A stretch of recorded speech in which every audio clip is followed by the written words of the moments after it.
Australia Post service delivery. Today, the committee will be conducting its hearing via video conference with several committee members and witnesses also appearing from Parliament. For the benefit of all participants, I'm the Chair, Senator David Fawcett, and I'm joined by video conference by Senators Van, McMahon and Mariel Smith. Senators Hanson and Urquhart are joining us via teleconference. I think Anne is now on video. Senator Patrick are present in Parliament House. This is a public hearing and a Hansard transcript of the proceedings is being made. The hearing is also being broadcast via the Australian Parliament House website. Before the committee starts taking evidence, I remind all witnesses that in giving evidence to the committee, they are protected by parliamentary privilege. It's unlawful for anyone to threaten or disadvantage a witness on account of evidence given to a committee, and such action may be treated by the Senate as a contempt. It is also a contempt to give false or misleading evidence to a committee. The committee generally refers to evidence to be given in public, but under the Senate's resolutions, witnesses have the right to request to be heard in private session. If a witness objects to answering a question, the witness should state the ground upon which the objection is taken, and the committee will determine whether it will insist on an answer, having regard to the ground on which it is claimed. If the committee determines to insist on an answer, a witness may request that the answer be given in camera. Such a request may, of course, be made at any other time. The committee has resolved that responses to any questions taken on notice during the hearing today must be provided to the Secretariat no later than the 17th of July 2020. Just a reminder for those participating by video conference, could you please mute your microphones when you don't have the call. I now welcome representatives of Australia Post who join us both from Canberra and online from Melbourne. I understand that information on parliamentary privilege and the protection of witnesses and evidence has been provided to you. For the Hansard record, will you please state your full names and the capacities in which you appear today? Thank you, Chair. It's Christine Holgate, CEO, Australia Post. Thank you, Chair. Susan Davis, EGM of People and Culture. Thank you, Chair. Nicole Shepherd, Executive General Manager, Community and Consumer. Thank you, Chair. Cole Hindle. I'm a Senior Operations Manager for the One Network and Last Mile Implementation. Chair, we have on a down the line in Melbourne, clearly our colleagues couldn't travel today. I don't know if they can see us or not, but for the sake of the record, maybe I could introduce them. Well, perhaps I will just see, can they hear me? And if they can, could they state their names and the Sure. please? Rodney, could you go first? They might be on mute. Chair, Stephen here. I can see an Australia Post icon. Yes. It's currently muted. I'm not sure. Yeah, if it's they on can mute. choose Rodney, or could not. you check you're not on mute? I'll text them. Okay, well, Ms Holgate, if you could perhaps outline their names, and if Sure. they do contribute, state their name and position at that time. Thank you, of course. The first is Rodney Boyce, our Chief Financial Officer, Nick MacDonald, our General Counsel and Company Secretary, Gary Starr, our EGM Business and Government, Ingo Balkan, who's our EGM Product and Innovation, and John Cox, our EGM Corporate Services, and finally Rod Barnes, who's our EGM of Deliveries. We've deliberately, Chair, had the whole executive team available to allow any of the senators to ask a question directly. Thank you very much. I invite you now to make a short opening statement. At the conclusion of your remarks, members of the committee will do questions, and we'll be starting with Senator Green. So you have the call. Thank you. Thank you, Senators, and I really appreciate the opportunity to be with you all today at the committee's inquiry and to share with you why, for Australia Post, this temporary regulatory relief is so important. Our people have been extraordinary throughout this crisis. Our post offices have remained open. Our posties and delivery drivers have delivered throughout, even when they have not known what was going to become of this health epidemic.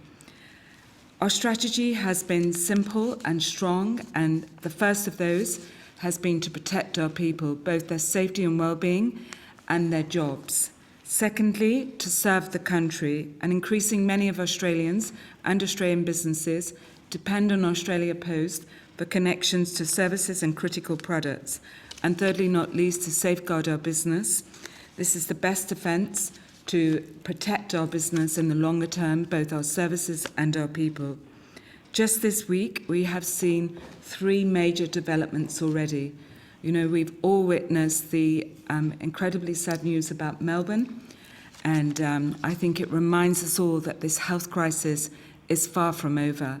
Secondly, we're really pleased, and I'm very pleased to see our union colleagues behind us and their commitment to work with Australia Post throughout this temporary regulatory relief, and I think it brings great security for our workforce.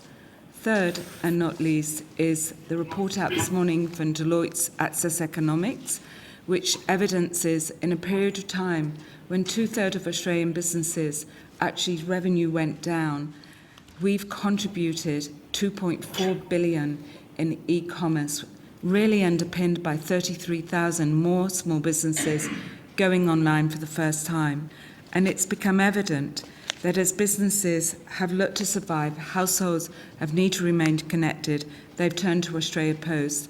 And I seek support from all the senators to help us be the best we can in delivering and help us lead through this challenging period. If we look back just to February, we saw the initial signs of COVID with the incoming packets from China starting to fall. By March, when it was classified as a global pandemic, we soon saw the result with international post offices beginning to close their borders and stop receiving or distributing leaflets. As a leadership team, we reached out to our international peers and we spoke with many, including USPS, Royal Mail, Hong Kong Post, Swiss Post, and New Zealand Post, our closest neighbour. 3 important letters emerged from that. The first one, we needed to secure personal protection equipment, commonly known as PPE. In the United States, attendance levels had fallen as low as 62% as workers became concerned about their health. Secondly, that what we witnessed also was not only letters became volatile, but in some countries, as they went into further stages of lockdown, parcels significantly fell. And this included in New Zealand, when just day 4 into a lockdown, they had a 70% fall. And thirdly, almost everyone we spoke to became increasingly concerned about the economic situation of their businesses. In no doubt they would face losses, and in no doubt they would face a need for capital injection. Senator, we were extremely concerned about the outlook for our company. Qantas is our largest and most important partner, and that's because we carry in the belly of their plane our letters and express post parcels, and this is how we have historically taken them around the country. In mid-April, that network was closed down to 40% and international to 10%, and in early April, they went to operating at a 0 network. This gave us major operational challenges. We now have 17 chartered aeroplanes in partnership with Qantas that are helping us distribute our letters and parcels around the country. But this chartering of planes has added complexity and cost into our business. New rules for social distancing and travel were also imposed, and that restricted how our employees could operate. There was many other factors that began to affect us, how we could work efficiently and safely, and also manage this increasing cost that started to rise. We introduced split shifts, and we started social distancing for our frontline people. We actually had 4,500 people go to work from home in just over a week, and many of those people are still working from home today. We made significant investments in PPE for our people and protective screens for our post offices. And our people, I believe, have been incredibly courageous as they've turned up for work, even when they've not known what the health risk was on the other side of the door. Our attendance levels didn't go down. They've actually been at record highs, and we're really proud that our people have supported the organisation throughout this. We have seen volatility across our business, with border closures, international parcel, passport applications and identity services have all fallen. There were days when letters lodged halved, and on average, we only were delivering to every home every other day. and often a postie carries now just 1/3 of the letters they were carrying 10 years ago. And whilst we may have wanted these posties to carry more parcels, the size of the parcels meant they could not be carried more effectively on the back of motorbikes or for the walkers. This is one of the reasons, if we're looking after our workforce, it's critical we help more posties get into vans. Our B2B road business was down significantly, and we have seen the growth in parcels, but I said we also saw the growth in the volume and the size of those parcels. The parcel growth was also not uniform. It's disproportionately coming from Melbourne and certain pockets. And this is because this is where the home is of large e-commerce merchants. We quickly established more parcel processing facilities, and now we have 16 additional pop-up parcel sorting facilities that are helping us process parcels faster for our people. Foot traffic in our metropolitan post offices fell significantly. In many CBD areas, fell by 55%. But businesses looked to Australia Post for help as they hibernated their bricks and mortar shops and they turned to e-commerce to survive. There was an increasing expectation and need for Australia Post to deliver parcels quickly, even though we face significant operational challenges. Throughout this pandemic, we have consulted widely, both with our workers, with our shareholders, with our stakeholders, with our licensees, with our unions, with our customers. We asked the government to support Australia Post first for being considered as an essential service. By the end of March, we announced a partnership with the Pharmacy Guild, and that followed days later with a partnership with Woolworths. Both of these were to enable us to carry food and medicine to the vulnerable and elderly. We asked the government for support for forms of temporary regulatory relief, and this is because we could not meet our delivery standards when we were operating in such a complex and challenging operational world. We wanted to better utilise our valued postie network and to support more of our growing parcel volumes. This in turn would enable us to be better to serve the communities who increasingly depend on us. Getting through this crisis has been a total organisation-wide effort, from our head office employees who supported us with taking extended leave, from our board and executive team who took pay cuts for the period, from 450 letter posties who immediately put their hands up and trained to operate in vans. It has been an incredible period where all members of our workforce came forward and worked overtimes, worked in parcel sorting facilities to help us clear the massive backlogs that came at us. I'm incredibly proud of our people and our valued partners, and I'm pleased that last week we had the opportunity to be able to recognise them with a small bonus to both our 33,000 of our employees, our licensees and delivery drivers. Today's Access Economics research highlights that we became a lifeline for thousands of small businesses through this crisis. It is very encouraging also to see that it added 25,000 jobs in a very difficult period. Australia Post became the business keeper of the national economy. Throughout the course of the year, until the temporary regulatory relief ends, we will work closely with our people, the communities we serve, our customers, to ensure we fully understand their feedback and commit to share these learnings.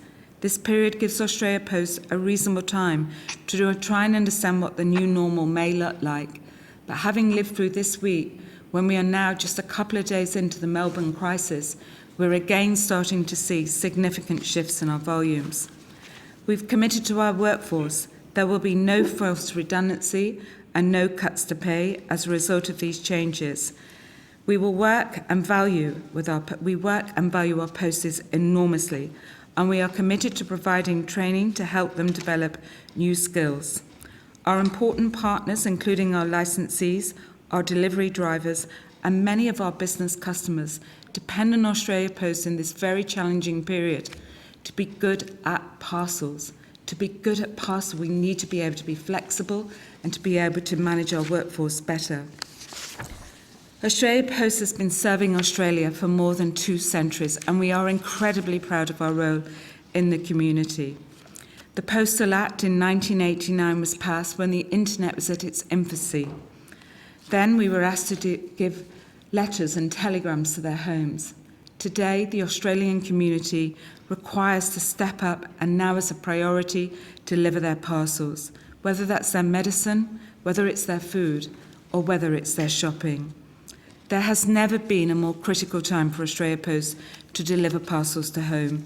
As some communities emerge from government restrictions, may brace themselves for extended periods of restricted travel and face significant economic challenges. We urge the Senate to support Australia Post with these temporary changes so in turn we can better protect our people, serve our country and ensure we as an organisation emerge from this crisis fit for the future. Thank you. Okay, thank you much. Ms. Holgate, you've mentioned the period a number of times, and obviously nobody knows the length of impact that this pandemic will have, but the regulatory relief that you refer to, just for the record, could you confirm the end date for that? The 30th of June 2021. Right, so that the regulatory relief in the regulations themselves have an end date, which means that it's not a permanent measure. That's absolutely correct. And I'm sure you know, Senator, that we've asked, as all organisations have been, to brace ourselves for economic challenges. And although this health crisis is far from over, I think as a country we now have to prepare ourselves for stage 2, which the economic challenge is facing us. Terrific. We'll give the call to Senator Green. Thank you. Thank you. Ms Holgate, in your submission, you have referred in part to the timeline that led up to the making of the regulation or the request from Australia Post to government to make that regulation. I just want to go back a bit further to understand that timeline. What date did the Boston Consulting Group initiate its review of the Australia Post? BCG over the years, Senator, has done many reviews on Australia Post. The more recent one, started in November with the announcement of our new chairman. November last year? That's correct. And has that been completed now, that review? I believe that review's now completed. And has the report been released? The report is done on behalf of the shareholders, not for Australia Post. Okay. So it hasn't been made public, as far as you're aware? Not to my knowledge. Okay. What day, that's the date that it was finished, is that also the day when the Boston Consulting Group shared that report with Australia Post? No, the report was done for the shareholder. I know you're seeing the shareholder this afternoon. It wasn't done for Australia Post. We participated in the review, but the review was not done for Australia Post. It's not our report. Okay, but have you received a copy of it from your shareholding? I have been briefed at certain points, Senator, throughout it. Which shareholder? The Communications Department and the Finance Department. Senator, I believe you're seeing both of them this afternoon. I understand that. I just want to know who commissioned the report. It was both of them. And to be very clear, Ms Holgate, has Australia Post received a final copy of the report? I would have to take on notice whether Australia Post has, but Senator, I have seen several versions of it. I don't know if I've seen the final copy because it's not my report, it went to the government. Okay. But you just said that the final report date, that the final report was completed. So is the review completed? Has the report been finalised? I believe the report is completed and that report is with the government shareholder. It's not with Australia Post. Okay. And to my knowledge, I mean, I'm very happy to ask our General Counsel who might be able to answer that question better, but it's not done for us, it's their report. Okay, but you haven't received a final copy of that report? Not to my knowledge, but I don't know what is the final report because it wasn't done for me. But I am aware of it through many different stages, so perhaps I could help. Do you know what the key recommendations of the report were? The key recommendation for Australia Post, as have many reports been, is that without significant structural change, that Australia Post face the risk of being unprofitable. And did those recommendations you're referring to include reducing service standards? And did the review also include a recommendation around cutting priority mail service? Senator, when I saw the report, there were many different options. They ranged from, my view, Senators, I'm sure you may be aware from Senate estimates, is that if we are able to grow our organisation, we're actually able to protect services better. And so they start with perhaps my view on growth and then go to Ms. a whole Holgate, range I'm of asking services. you about the recommendations in the report. So we might come back to your views about the future of service delivery, but I'm just interested in terms of the timeline to understand if there were recommendations in that report that dealt with service delivery. There would be recommendations within that report that dealt with service delivery. Okay. And do you recall anything specific around priority mail service? Just I yes don't, or no? Senator, but I'm happy to Okay. take it on notice or for my colleagues in Melbourne to respond. Okay, and as I said, in your submission, you've given a timeline that essentially leads up to a request to government on the 31st of March to make these temporary changes. That was in your submission, you first refer to it as reaching out to government. But what day did Australia Post form the view that you would need to reach out to government to make these changes? We wrote to the government on Tuesday, I believe it's Tuesday, 31st of March. I'm asking when did Australia Post decide that that request would need to be made? Was there a lead up to that decision?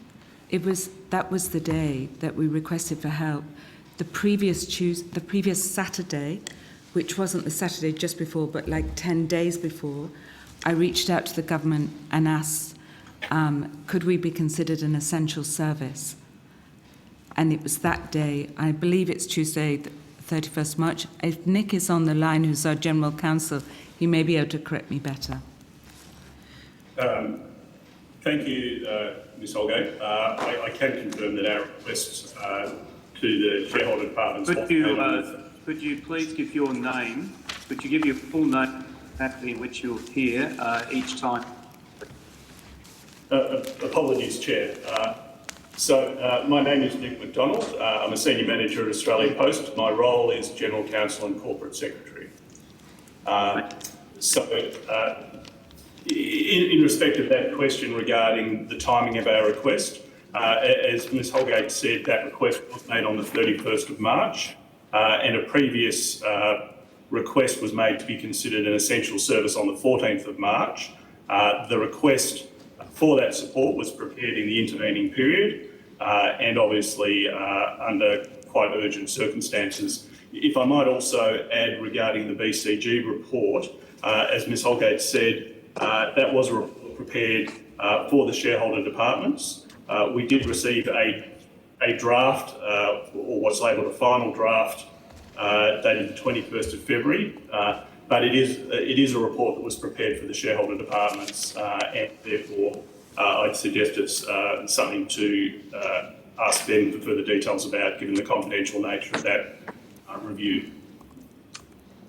Okay, I'll just ask one question about that new information that you've given us.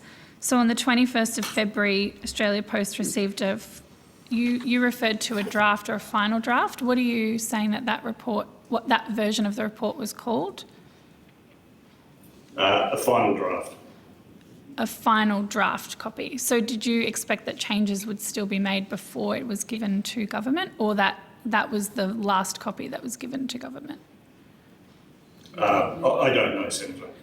Okay, and did you receive it from the shareholding department or from BCG? Look, I don't know, Senator. I would have to take that question on notice. Okay, thank you. Can I just double check as well, Ms Holgate, the reach out to government on the 31st of March, that we now know that was in the form of a letter. Was that to the shareholding minister? That's correct. Okay. Was anyone else, any other shareholding departments included on the request? There were our two shareholder ministers.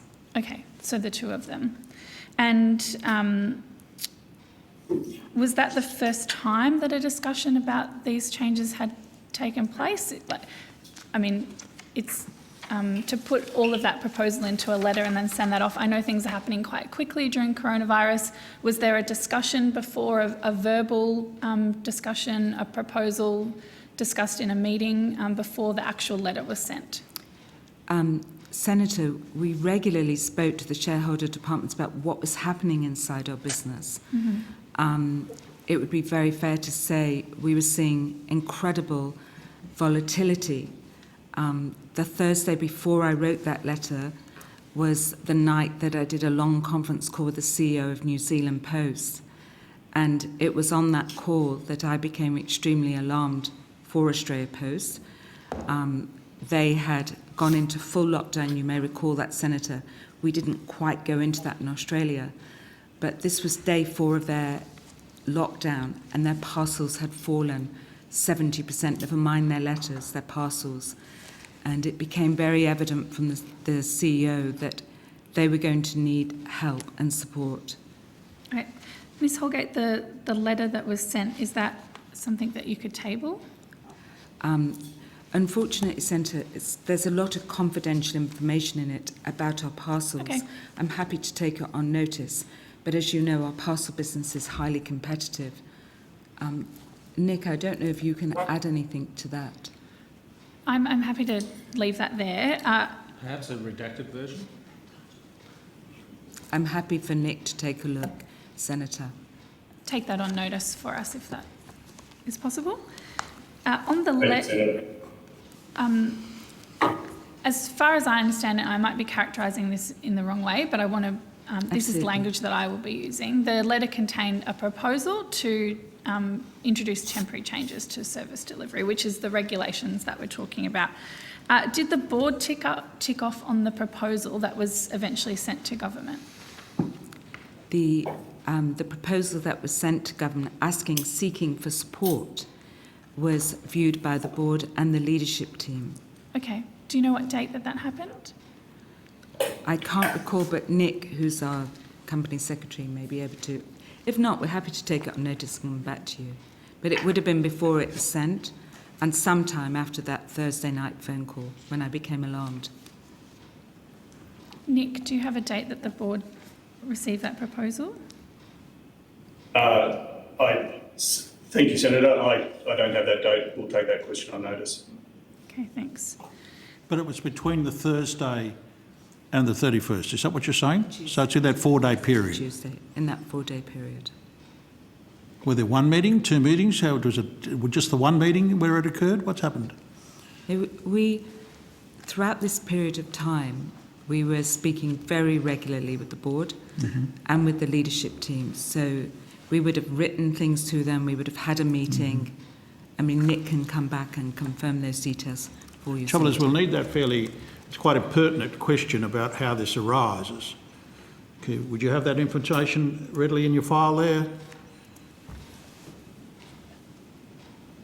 It's a pretty significant board decision. What date would the board meet? That wouldn't be too hard to find, would it? No, I think Nick would be able to look that up for you while you carry on with your Yes, while questions, Senator. Yes. Thanks, Senator. One other question I've got is when the recommendation, we don't have the letter that you sent, but when the recommendation was given to government or the proposal, was it a request that the changes be temporary or that they be long-term? We actually asked for support. Okay. We said there are a number of different options. We asked for support, Senator, and we talked about what we had been doing. There were several pages about what we had been doing to protect, serve and safeguard, but we also spoke about our deep concern for the business by looking at our international peers. So, for example, when we look out to our international peers, and I'm sure you're probably across this too, Senator, you know, New Zealand, the United States, the United Kingdom, all came out saying they expected to make large losses in the months ahead, and they were concerned about cash flows.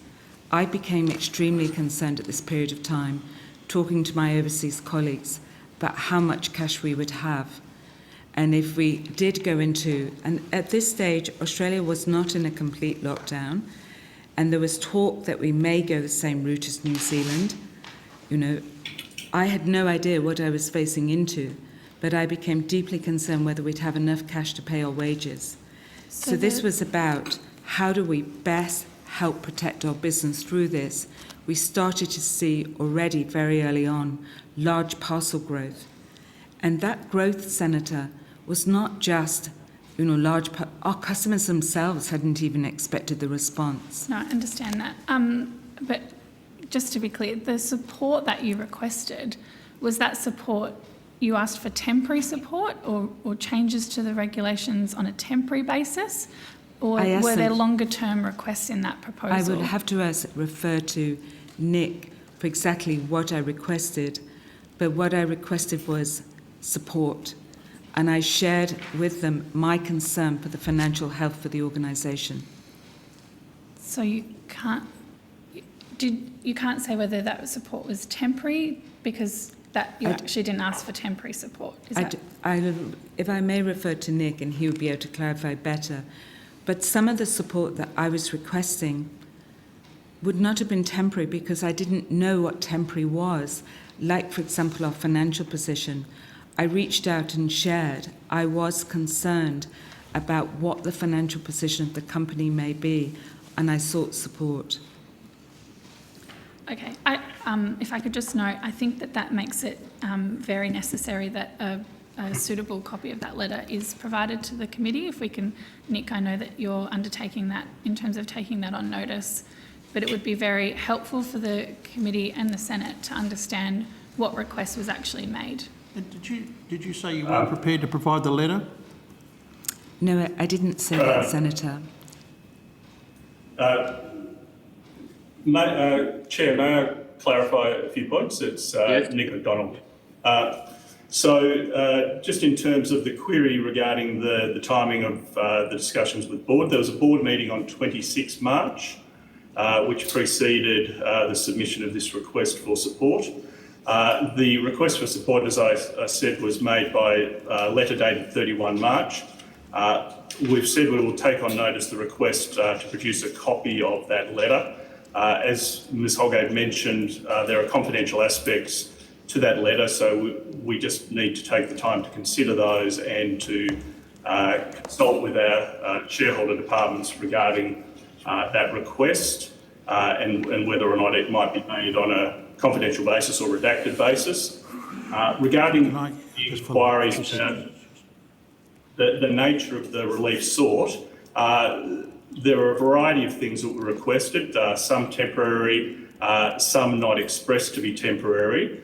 Ultimately, what happened was further discussions took place with our shareholder departments, which led to a refining of that request and the regulations, the amendment to the regulations that were ultimately made. And those amendments are clearly temporary. We acknowledge that and understand that those regulations will be subject to review on an ongoing basis and in the lead up to their expiry. What happens with those regulations beyond their expiry is a matter for the government and for further consideration. And as I understand it, that process would involve extensive consultation. Thank you, Senator. So, Senator Green, how much before we rotate to other members of the committee? Sorry. Senator Green. I've got a couple of questions to finish. Senator Forsyth, I just needed to follow through some of the questions that have been asked in terms of the Boston Group. I'm surprised that you're not better briefed on what was in the Boston Group report. Are you saying to this committee that as a CEO, you're not aware of what the Boston Group said?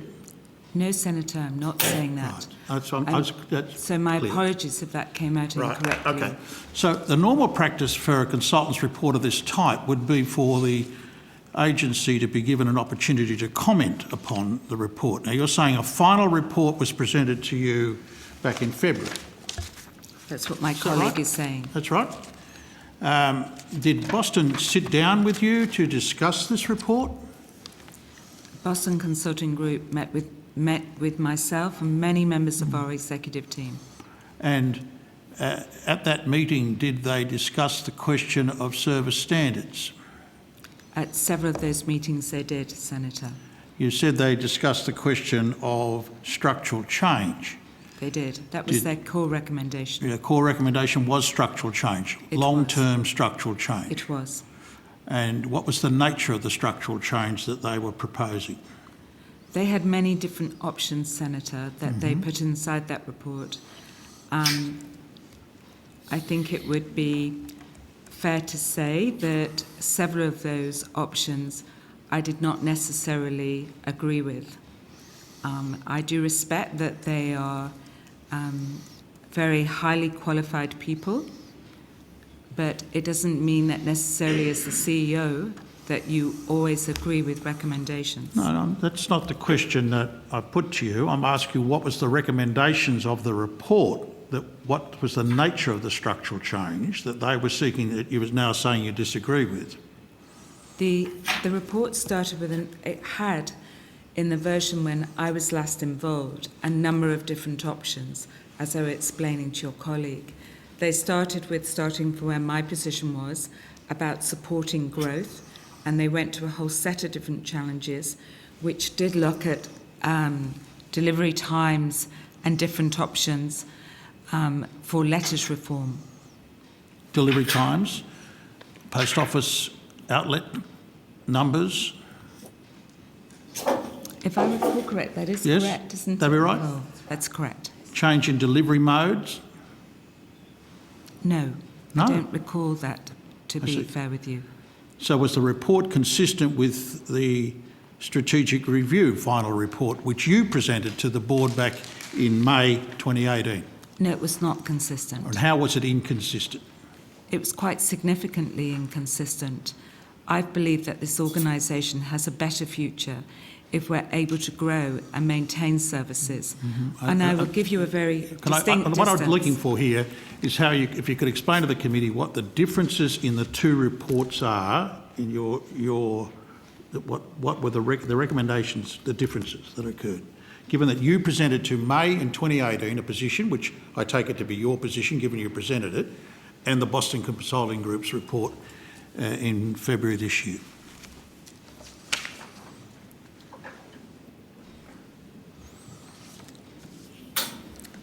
I think there are several large differences.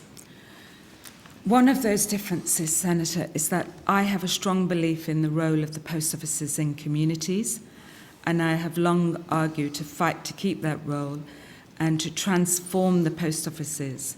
BCG have a view, perhaps, that we have too many post offices in that review. A second outcome, Senator, is that I also have a very strong belief of the role of Australia Post in rural and regional Australia. I hope I've evidenced that by fighting for bank at post, to keeping services, and even this request for regulatory relief not to impact anyone in those areas. We saw firsthand in the bushfires how critical we are. Okay, so Boston recommended a reduction in service outlets. I'm so sorry, I can't read your writing. Senator Carr, it may be appropriate if you want to understand questions about the report to ask the stakeholder departments later this afternoon. Yeah, that might be the case, but Senator Fawcett, I'm specifically because... I'm not actually sure of the status of that report in whether it's...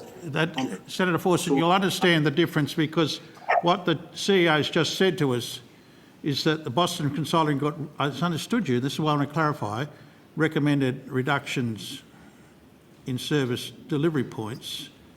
That's right? And you thought that was, you didn't agree with that proposition. The Boston Consulting Group put forward 5 different recommendations. You know, I would perhaps, So can you tell me Senator, what the 5 recommendations were? I cannot do that because I can't recall them, but you do have the departments here this afternoon. We'll get to that. And the report was All for right. them. It's just that you've said there's a major differences. My reading of the strategic review also recommended the reduction in rural post offices and delivery times and a change in the structure along the lines you've just outlined, one of which you did present to the board in May, which I understood was your position, and now you're saying the similar recommendations in Boston, which you say you didn't agree with. Have I understood that correctly or not? I do not recall in my strategic review in May 2018 ever saying that I wanted to close post offices in rural and regional Australia. So, on the contrary, I fought for bank at post. well, that's what the report says, doesn't it? No, it doesn't. Well, I'll Senator. come to that later on. I'm just very clear about this. You're saying that Boston's position had 5 recommendations, including closure of rural post offices or the number of post offices. I didn't say rural, I said it would have had about the number of post offices and it would have had about delivery services And on just a one whole final level. point. This was a review commissioned by the Minister. Is that because the Minister lacked confidence in the strategic directions of Australia Post, given that your review, I think you described it as, the strategic review final report, had already been presented to the board in May 2018? A lot has happened in 2 years, Senators. I'm sure you would agree with me. We had a new chairman and it was an opportunity to look. I think it is worth noting the significant changes that were happening in postal organisations around the world. I'm sure you know USPS created record losses. I know that what happened, but it does not imply that the Minister lacks confidence in your review. I don't believe so, Senator. Thank you. Chair. We will leave that there. I'm going to go to Senator Van, and then after that, Senator Urquhart and Patrick. So, Senator Van, you have the call. Thank you very much, Chair, and good morning, everyone. Sorry I can't be there. I was planning to be, but as you all know, circumstances have changed here in Melbourne, where I'm currently sitting. Ms Holgate, I've only got a handful of questions. The first one just go to the level, the shift of change that we've seen during COVID. Can you just talk us through some of the impacts and some of the statistics that we've seen in terms of change in your organisation? We've seen massive change in our business through this period. You know, we had a growing international business that almost collapsed by 90% in the very early part as borders closed across the country. Of course, with international, also our post offices became impacted with, you know, a fall in demand for passports and identity services. And our letters business started to be incredibly volatile. We had days when the letters halved. We had other days when it was different. You know, if you look at the months of letters throughout that period, I recall there was a 36% fall in May, a 27% fall in letters in April. This was also at a time when many people, like, for example, some of the large banks, were writing to people to actually ask them to go online. We saw massive disruption, but we also saw a massive surge for people to want to go online. We saw hundreds of thousands of households go online for the first time. We saw 19 million hits to our website. We believe it was the most hit website in the country in weeks in April. Our customers themselves did not expect the volumes of parcels that we had to deal with. And in time of doing all of that, our conditions to operate our business significantly changed. Our major partner, Qantas, switched off almost, and we were left to actually work out how do we serve the country. And they weren't the only ones. Greyhound buses, who help us take parcels to Indigenous communities, actually also did. We faced massive change, and that change varied every single day. And there became moments when we almost felt like, what were we waking up to the next day? When we reached out to our international peers, who we felt were almost ahead of us with the rollout of the virus, it was extremely concerning. Thank you very much for outlining those. So you, I've read previously, and your team, which I've also read, have quite significant management experience in a range of large businesses. Would you say that it would be quite normal in circumstances that are completely abnormal, that you'd look for some flexibility in how you deliver your business? We're in an extremely abnormal situation. I absolutely respect our role in the community, and a public report that was produced by WIC last year said that 49% of our costs were around our letter business, and yet they are really only 20-something% of our revenues. What we want to do is enable our posties to be able to carry more of the parcels, but safely. If we are unable to do that, then what happens, Senator, is that our costs just go up and up and up. Some of our cost-saving initiatives that we had in the last quarter, they're not sustainable. We asked our leadership team to take their leave, but they carried on working. They've only got so much leave, so we can't do that really a second time. It's been an extremely challenging period, and I would like to say our workforce, our licensees, our partners, and the unions have actually in the main worked incredibly well with us together to get a whole company effort. Thank you very much for that answer. Just coming to, it's been quite concerning over this period, and including we were in the Senate debating this regulation. There's been a lot of claims made, particularly by my Labor colleagues here, and I remember a number of them raising these in the chamber themselves. But a number of claims about what was going to happen to workers and some of these things. Can I just put some questions to you, and if you could tell us whether they were true or untrue, or ever likely to be true? What some of the claims are made was that 1 in 4 posties, as they're known, would lose their jobs. Is this true or untrue? It's absolutely untrue, but Senator, may I ask my colleague Sue Davis to give you a clear understanding of what has happened? That'd be helpful. Thank you. Thank you for that question, Senator. So if I may just provide some context around our conversations and meetings and discussions with the union. The union were extremely supportive through our COVID challenges, and since the 19th of March, we've met with the union more than 38 times to discuss impacts of the pandemic on Australia Post. We had a few things converging at the same time. We had an enterprise bargaining process looming, and obviously we had the regulatory changes. So some of the meetings did overlap, but we had no less than 15 meetings to discuss the impacts of the pandemic, seven meetings to discuss enterprise bargaining, and no less than 22 meetings on the delivery frequency changes.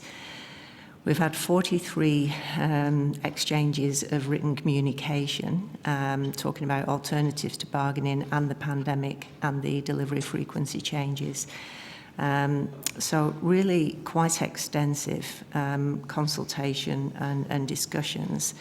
And it was... Let them know about the regulation. So I advised the... In one of those 43 meetings? No, that was a conversation that I had, telephone call with the National Secretary, Greg Rayner, on the 21st of April before any releases were made. How long before the release?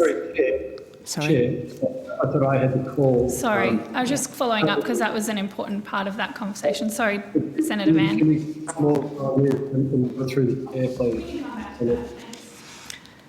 So, in answer to your question, Senator, it was never the case, it's not the case, and it was never the case that 1 in 4 posties would lose their jobs. And we've committed on a number of occasions that there would be no forced redundancies for employees who were directly impacted by ADM. And we've reinforced that commitment at least 12 times with the union and our workforce. And if I may, Senator, just to summarise this, so that started from the 27th of April with a letter to the CPU, reconfirmed on the 6th of May and the 7th of May in a draft MOU, 16th of May with an email to the CPU, and 9th of June communication to all our employees from the MD. At the 9th of June, a national consultative meeting with the CPU, which we were verbally advised, Another communication to all employees on the 11th of June from the MD confirming no forced redundancies. 12th of June, a letter to the CPU, another consultative meeting on the 16th of June, and 3 more cases of a draft MOU on the 30th of June, 1st of July and 3rd of July, where we have confirmed that there are no forced redundancies and 1 in 4 posties will not lose their jobs.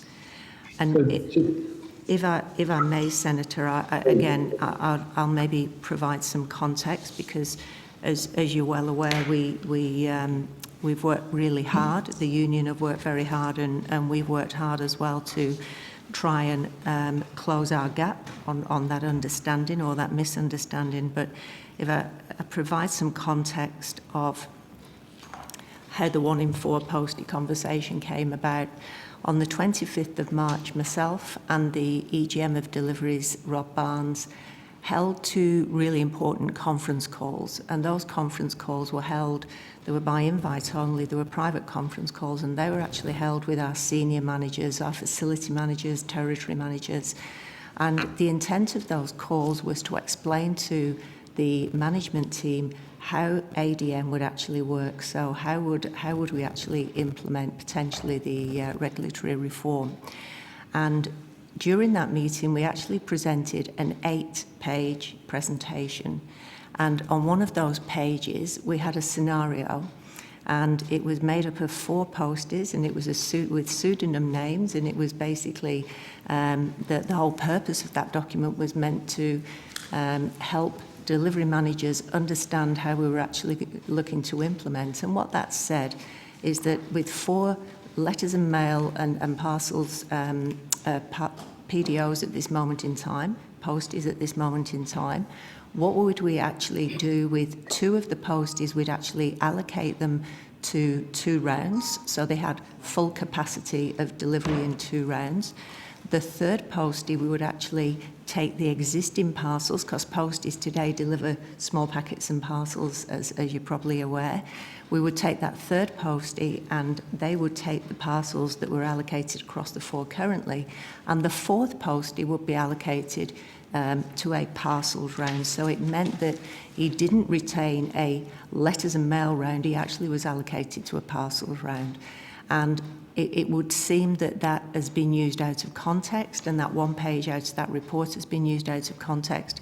And again, discussions with the union, and whether that's a misunderstanding or not, we have got numerous documents that back up that we confirmed no forced redundancy as a result of anyone in the implementation of ADM.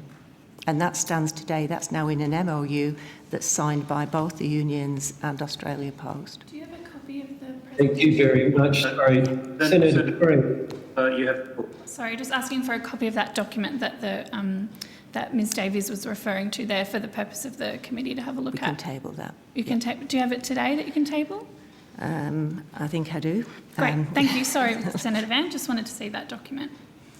Okay, perhaps if we go through the chair rather than just calling out. Well, Thank you for outlining all those documents, that process, and that's very helpful. You also mentioned that there was a number of draft MOUs signed along the way. Did that position about no forced redundancies change across any of those draft MOUs? So the discussions with the union, the first MOU, and I think, and again for clarity, Senator, the first MOU was actually worked on in March, because the MOU that we first entered into was more around delaying the bargaining of the EBA. So both parties agreed that given the dire circumstances that we're in with COVID, that it just really wasn't an ideal environment to be carrying out an EBA negotiation. So both parties agreed to enter into an MOU, which basically said, Ms Davies, I appreciate the fact you're giving us quite a bit of context and detail, but we do have a number of senators to get through with questions. So could I ask you to be a bit more to the point and answering Senator questions? Yeah, of course, Chairman. So the context in answer to the question, yes, it did change. Because the original MOU started off as an extension of the EBA. That then progressed through a number of weeks where ADM was then introduced as part of that. Right, but not since the introduction requested in ADM. Sorry. That's correct. Yeah. That's correct, Senator. Yep. Thank you. So just going back to some of the untruths that we heard in the chamber and have heard throughout the media. Can you... Order, Chair. I think it's very fair, actually. Okay. Senator Van, if you could refrain from using the word untruths and just go to the facts of the matter. Sure. Well, it's happened. There's been a number of things put out there, and again, as I put in my first question, can you confirm whether they are true or untrue? That's a better phrasing than what I used before. Is it true or untrue that take-home pay would be cut? Untrue. Thank you. And we can all see this in black and white, but it's been postulated many, many times. Can you confirm if it's true or untrue that the regulatory relief is permanent? Untrue. Thank you. It's That's all I temporary. have, Chair. Okay, thank you very much. Senator Urquhart, you have the call. Thanks very much. I'll just check that I'm on. You can hear me now? We can see you too, Senator. And you can hear me, great. Thank you. I'm learning on Cisco, so hopefully I'm working okay.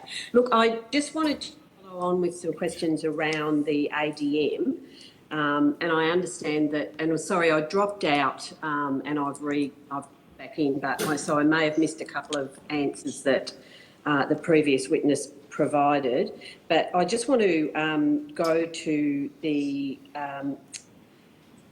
particularly around, and I want to refer to job cuts, and I want to talk about the document that I understand is going to be tabled. Has that been tabled yet, the document that Senator Van spoke about, and I think there was a commitment to table that? I don't believe there was, Senator. I don't believe there was, Senator, but I think the team are happy to take it on notice. I'm sorry, I understood that Senator... So did I. Senator I didn't know what you were. I understand... Oh, sorry. Senator, Sorry, Senator, I apologise. She did say that. I misunderstood which document she was talking about. Apologies. right, so can I just ask if that has been tabled, because I want to refer to that document, and it would be useful if people had it in front of them. So can that be tabled right now?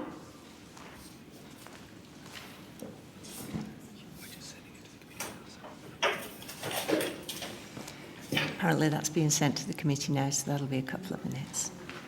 Fantastic, thank you. Okay, well, I'll push on. So the document is titled, How Will the Australian Delivery Model Work in Areas? Current example. Now, the document goes on to state, in broad terms, introduction of alternate day delivery will see us create groups of 4 postal delivery offers split into pairs across letters and parcel delivery functions. So we've then got an image in that document. Do you understand the document I'm talking about, Ms Holgate? I do, Senator. Yes, okay. So then there's an image that then illustrates the current environment where there are 4 posties and they're named. So there's an Alan, Brad, Cindy and Dan, and they are delivering letter and parcels every day of the week. The image then shows a diagram of what's talked about as a future model. So we have a current model and a future model, where the delivery frequency is then halved and 4 postal rounds across 2 days by both Alan and Brad. The document then says that...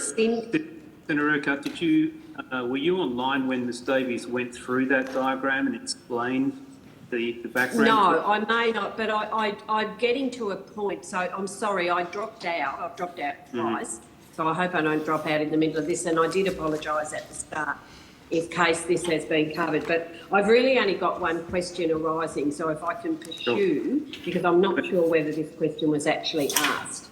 So the document then says that Cindy will perform parcel delivery in a van. So that's 3 postie positions. So, and then most critically, the document basically ends on the right-hand side by saying Dan is no longer assigned to a round.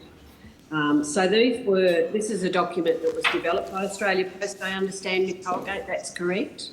Yes. Okay. So in addition to this, I understand, and you talked about, I did come back in when you talked about a briefing. I think my understanding is during a follow-up briefing, senior Australian Post management verbally stated that 1 in 4 posties were surplus to the existing delivery function. So were there 1 in 4 being referred to as surplus if there were no planned job cuts? So, Senator, let me clarify, and obviously you did miss some of the conversation earlier on when I was explaining the 1 in 4 scenario. So, the 2 teleconferences were held with managers. The first one attended by 75 senior managers, and the second by delivery centre managers, and there were 178 people on that call. The purpose of that call was for us to explain the concept of what ADM actually meant. The 4 posties we've used there are obviously pseudonyms, and what I explained previously is that currently 4 posties would have, as you're aware, they would deliver letters and mail, and they would deliver small packets and parcels. What we're saying in that document is that with ADM, what we can do is reduce to 2 posties just delivering letters and mail, so that we've got full utilisation of 2 posties. The 3rd postie would actually deliver the parcels that all existing 4 posties are currently delivering, and the 4th postie would not be allocated to a letters and delivery round anymore. They would be allocated to a parcels round, and they would be covering the significant increase and surge in parcels that we've seen as a result of COVID-19.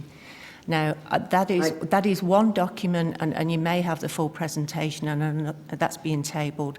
That is 1 page out of an 8-page document, and it was backed up with context and conversation, but it was never, ever the intent that 1 in 4 posties would lose the job.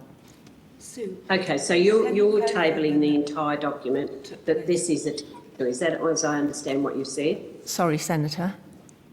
Are you tabling the entire document that this forms 1 page of? I do believe or the are entire. You just, no, I do believe the That's entire document will be tabled. That actually took place on the 25th of March, and Senator, you may have missed my previous account.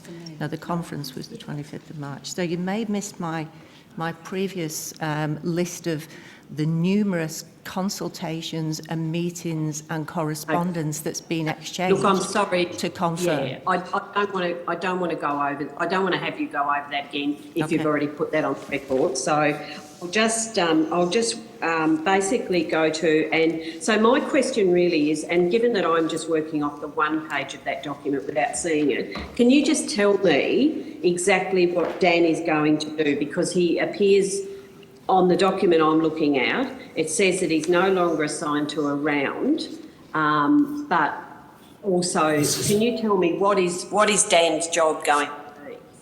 Of course, Senator. So the whole point of ADM is to actually deal with the significant increase in parcels that we've seen over the COVID period.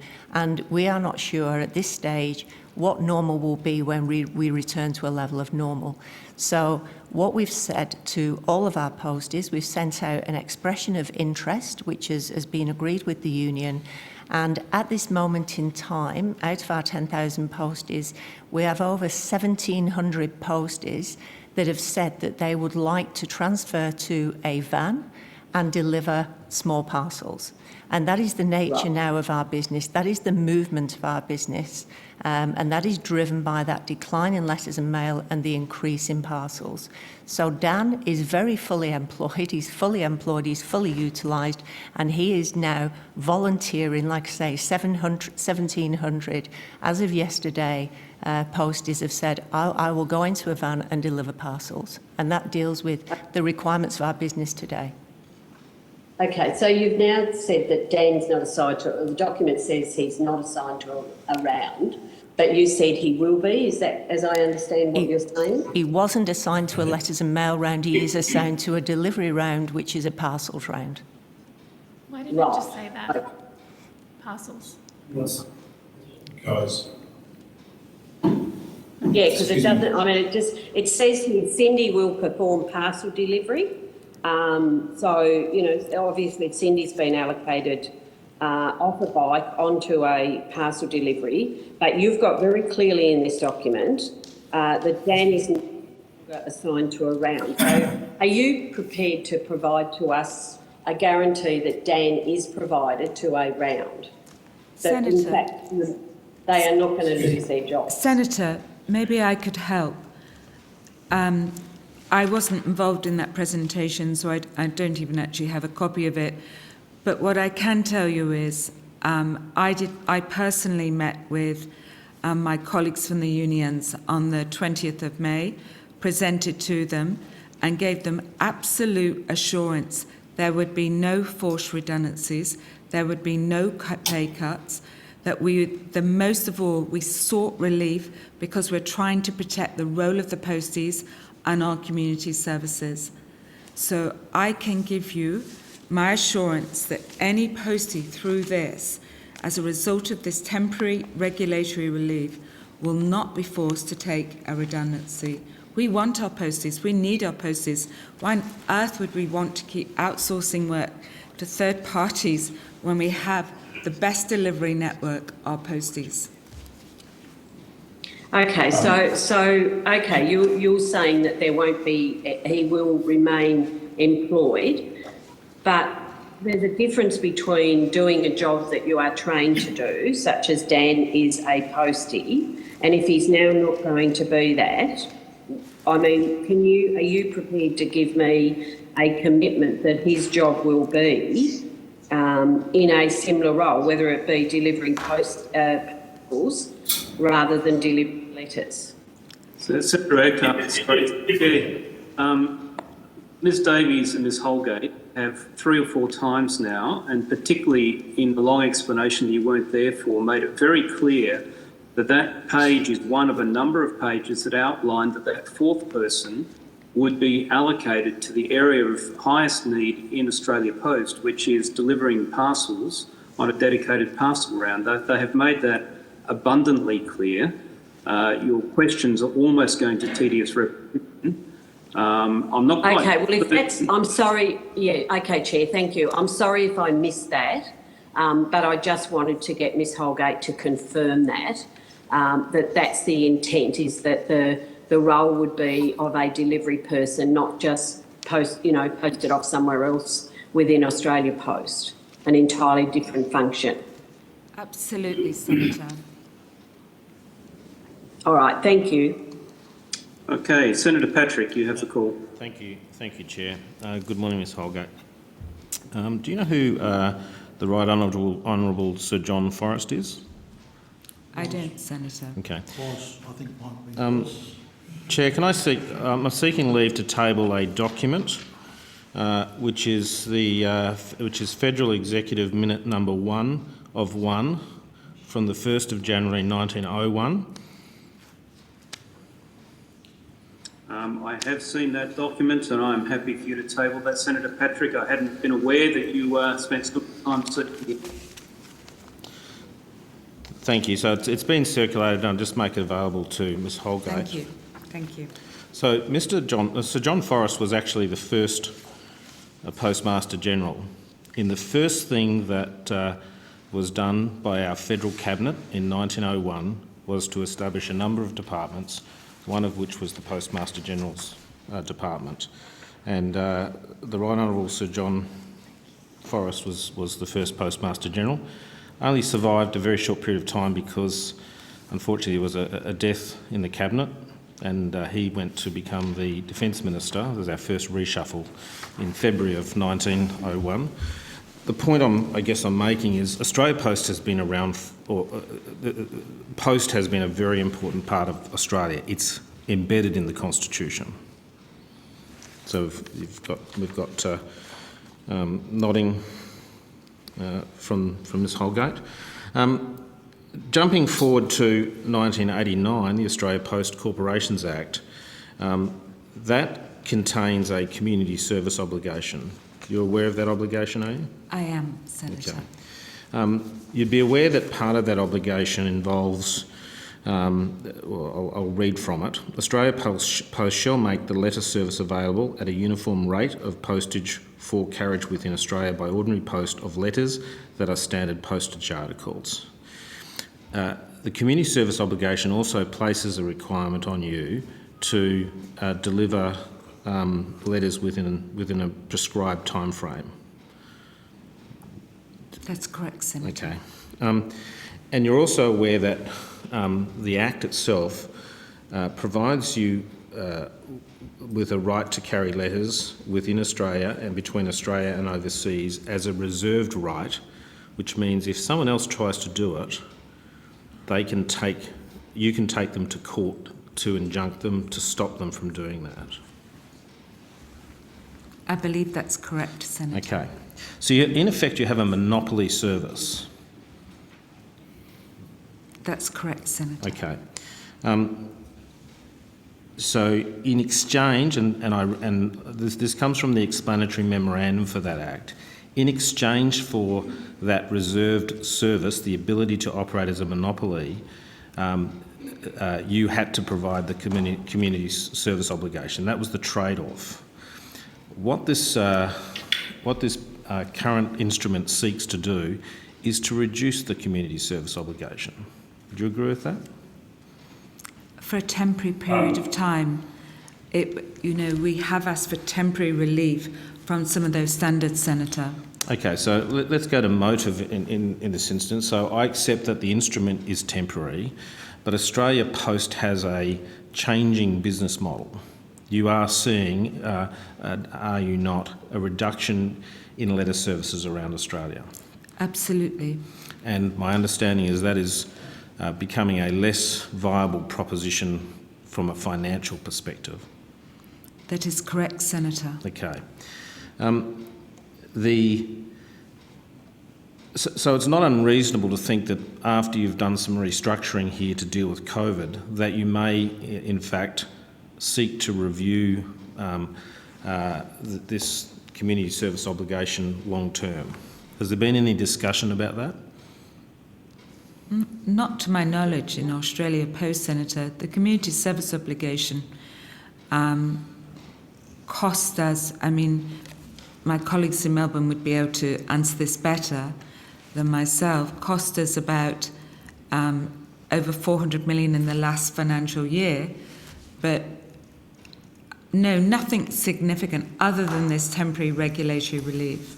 Okay, so just confirming, at the end of the COVID period, you anticipate to go back to exactly the same service delivery you have with letters from here on in. There's nothing that, if I were to FOI the department, there's nothing that talks about this being, in some sense, a transition opportunity to shed yourself of that obligation. I can absolutely assure, Senator, all the communication with the department, with myself, has been extremely clear this is temporary. Okay. And we've had to evidence, Senator, maybe this would give you some reassurance, we've had to evidence, and who knows what's going to happen next in COVID, I'm being very frank with Sure. you, but let's assume that we get some level of normality by next year, then we've had to evidence how could we return our workforce going back to be able to deliver those standards. Okay, so just in relation to that, you've got declining letter services, but that doesn't necessarily mean that for the fewer people that are using it, it is not extremely important. I would agree with you, Senator.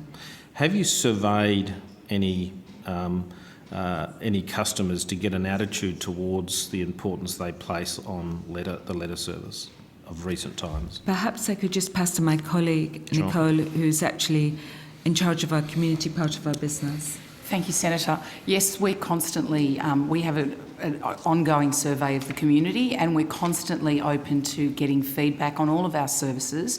And certainly at the moment we're in consultation with various communities and customers all the time, and our post offices are the front line, and our contact centres take calls about this, so we definitely are, always open to feedback and consultation.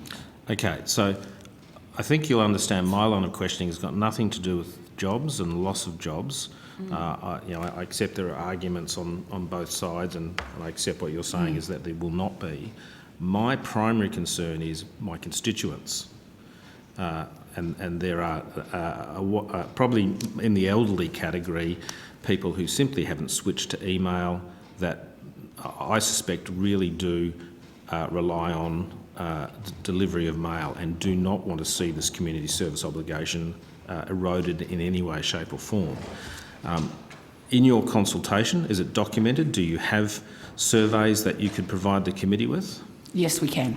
Okay, so you'll take that on notice to provide. We're constantly providing that. And yes. what is the general thrust of those surveys for the people that are using the letter? And I'm only constraining this to the letter service. Yes. I understand there's changes in the parcel service.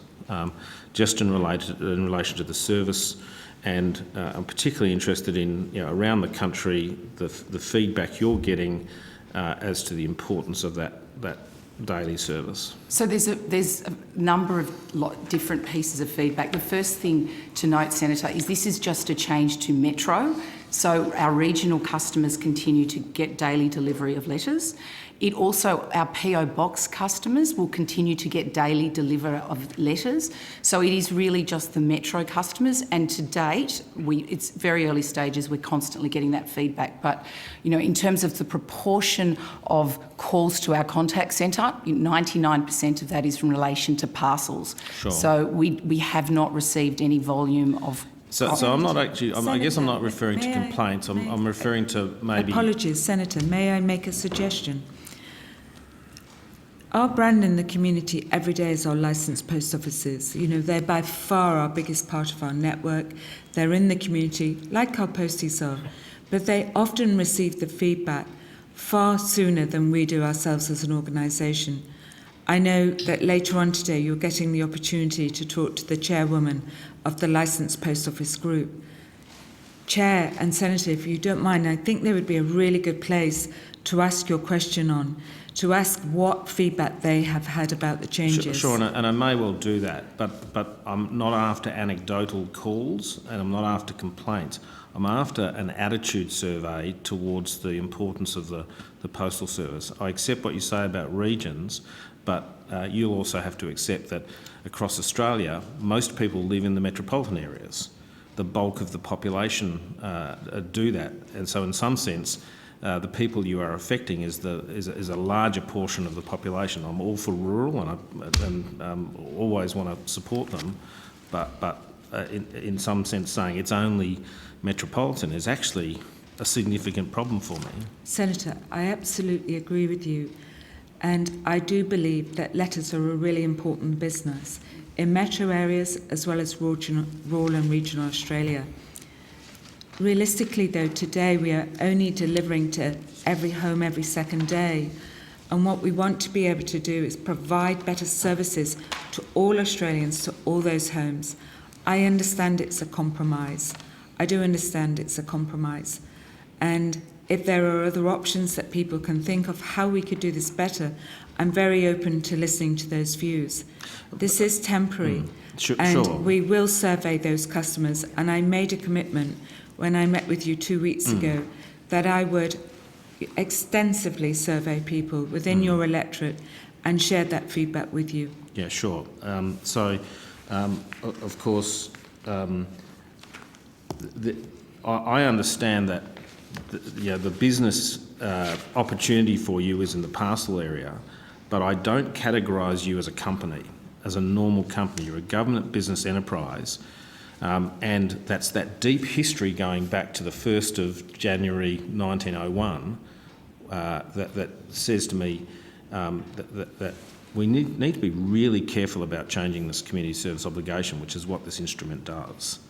I wonder, noting you've had this monopoly and you've built your business on it and it's an iconic business, whether or not, if this were to be reduced as a permanent arrangement, that you would trade that off to removing the reserved status that you have as a provider. So removing the power for you to injunct people for conducting that service if you're not prepared to do it yourself. I feel that's a place I'm unable to comment, Senator, because that's not my obligation to do so. Well, you're informing the Parliament and you're an expert in this area, and in some sense the views of the CEO of the company are important. I mean, you have an obligation to your shareholder, but there is a legislative community service obligation, and those two things, it's not acceptable if you're not at least to have a view on that. I'm happy to consider it, Senator, but I have done no research on it about opening that up, as I said to you last time we met. I'm sorry, Chair. Yeah, Senator Patrick, that's verging on a hypothetical because it's not a situation that is before the CEO at the moment. So I think a different question. Sure, it just goes to the motive. There may be a direction that the postal service is heading in because of the increase opportunities in the postal domain. Have you ever considered altering or seeking an alteration of the customer service obligation to parcels? So we include a situation where you have a uniformed rate of parcel delivery around the country as a mechanism to potentially trade off here. The parcels business is a highly competitive market. So you're prepared in this time of crisis, and I don't think that's understating where we're at. To reduce a service in a particular area that is unprofitable to you, but I suspect, very important to some customers, in the interest of pursuing the business that will give you a better return. Senator, I would welcome the opportunity to go into communities with you, to meet customers and ask them how important is it for Australia Post to deliver their medicine to them when they're in lockdown and they don't want to come out. That's the business that we're trying to protect. I appreciate your comments. We're trying to create a healthy balance. How do we protect our workforce? They're not mutually exclusive. You can deliver the medicine and you can deliver the letters. It's not mutually exclusive. There is a balance, Senator, and that's what we're trying to create. Well, Senator Patrick, we do have other senators with sure. You wrap this up. Okay, thank you, Chair. Thank you for your guidance.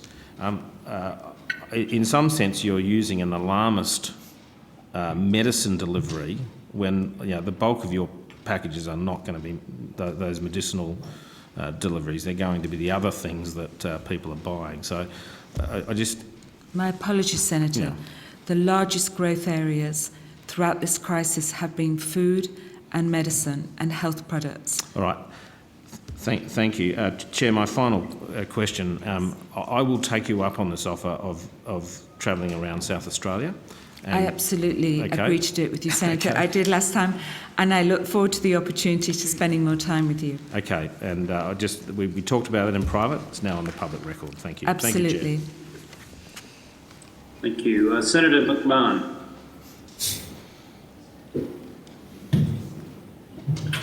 Yep, thank you, Chair.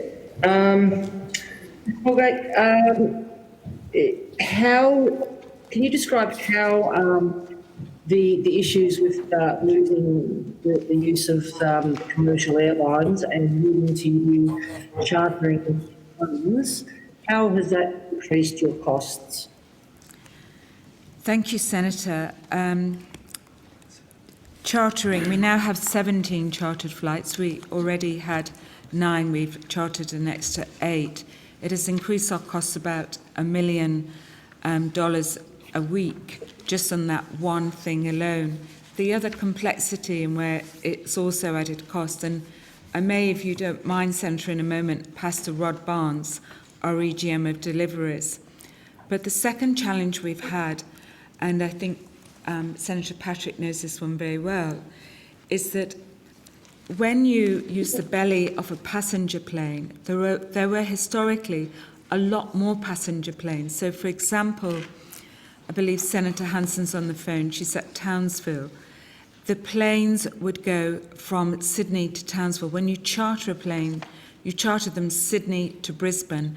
You then have to find another way of getting them from Brisbane to Townsville. That's added time and complexity as well as cost, and that's one of the large problems we're challenged with.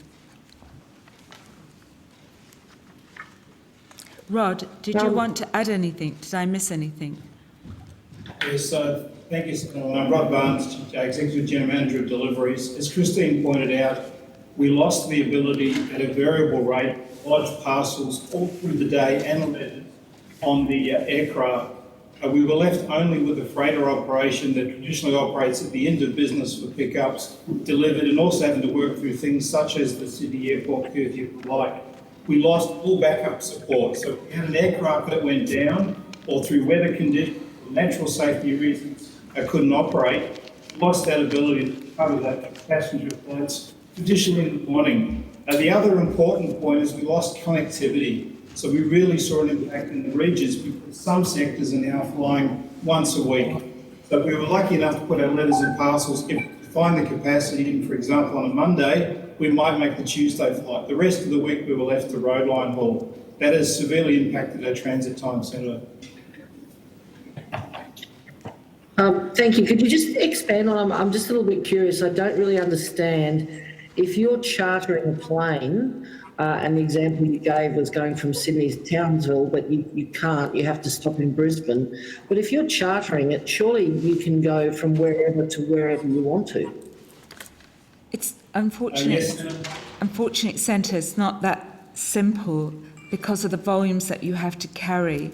And if we were to charter it from Sydney to Townsville, we wouldn't have a $1 million a week additional cost. It'd probably be $3 million. But Rod, could you give some clarity on the Senator's question, please? Yeah, thank you, Senator. So I think just without going into too much detail, certain aircraft, particularly our main deck freighters, that going to many airports, particularly regional locations in Australia, there's not the equipment, the scissor lifts, to touch that weight, to move that freight. So we'd be in a particular situation of putting a plane into a port where we couldn't unload the freight. We've also had to agree to those sectors and try and cope. On any given night, we will move up to 300 tonne of product around the country on the freighters, but we have a demand for twice that. Rod, I wonder whether you could give perhaps a clearer example for the Senator. Mr Chairman, there is a limited time here. I have yet to ask questions. This business of having these Dorothy Dixes go on and on and on, where we go around the room and pass the parcel, is not really appropriate for a Senate inquiry. Senator Carr, Senator McMahon has had about 3 minutes of asking questions. No, it's not Senator McMahon I'm complaining about. It's the way in which these answers are being presented to us to take up time and prevent us from actually dealing with the issues. Okay, Ms Holgate, could you complete the answer to Senator McMahon's question? And then Senator McMahon, you have to call if you have any further questions. I do. I'm happy to continue. I bet you are. Right, per my guidance to Ms Davies early, Ms Holgate, we have only half an hour remaining and we have 3 more senators, including Senator Carr, wishing to ask questions. So please keep your answers to the point. Thank you. Senator McMahon, do you have any further questions? Yes, Ms Holgate, could you detail how your partnership with Guild and Woolworths, for example, how has that affected your business model? Our partnership with the Pharmacy Guild has enabled us to carry important medicine to vulnerable and elderly Australians throughout this crisis, as opposed to those people having to go into pharmacies. And with Woolworths, we carried basic food boxes. This has been actually a really important contract, not only for the people receiving them, but it enabled us to be able to work across any borders and get the permits to do so. Has it contributed financially? Has it negatively impacted your business financially? It hasn't negatively impacted our business, but nor did it substantially positively impact our business.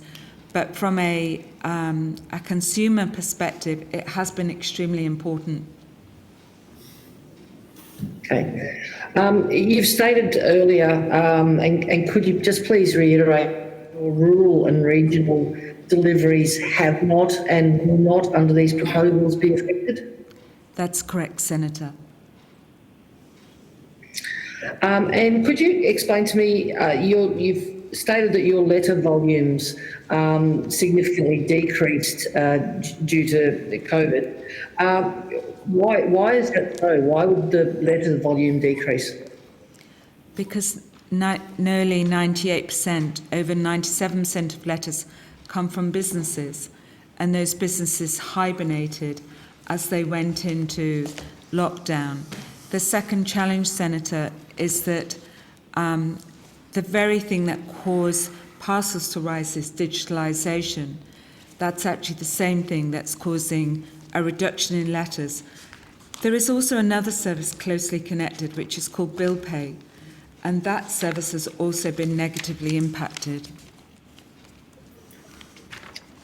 Thank you. And just finally, what impact has all of this had, and what impact do you expect it to have on the many small businesses that run your post offices in rural and regional areas?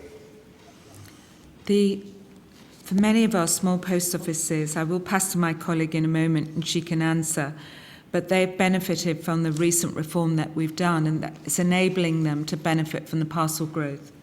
Yes, thank you, Christine. Thank you, Senator. So we've done a lot of work in the last 12 months to really support our licensed post offices. So they are important small businesses in those communities, and that reform involved actually them getting paid for parcels as opposed to the payment review that previously had them being paid for trays of letters. So this allowed them to get paid during COVID as they kept their doors open, serve those communities.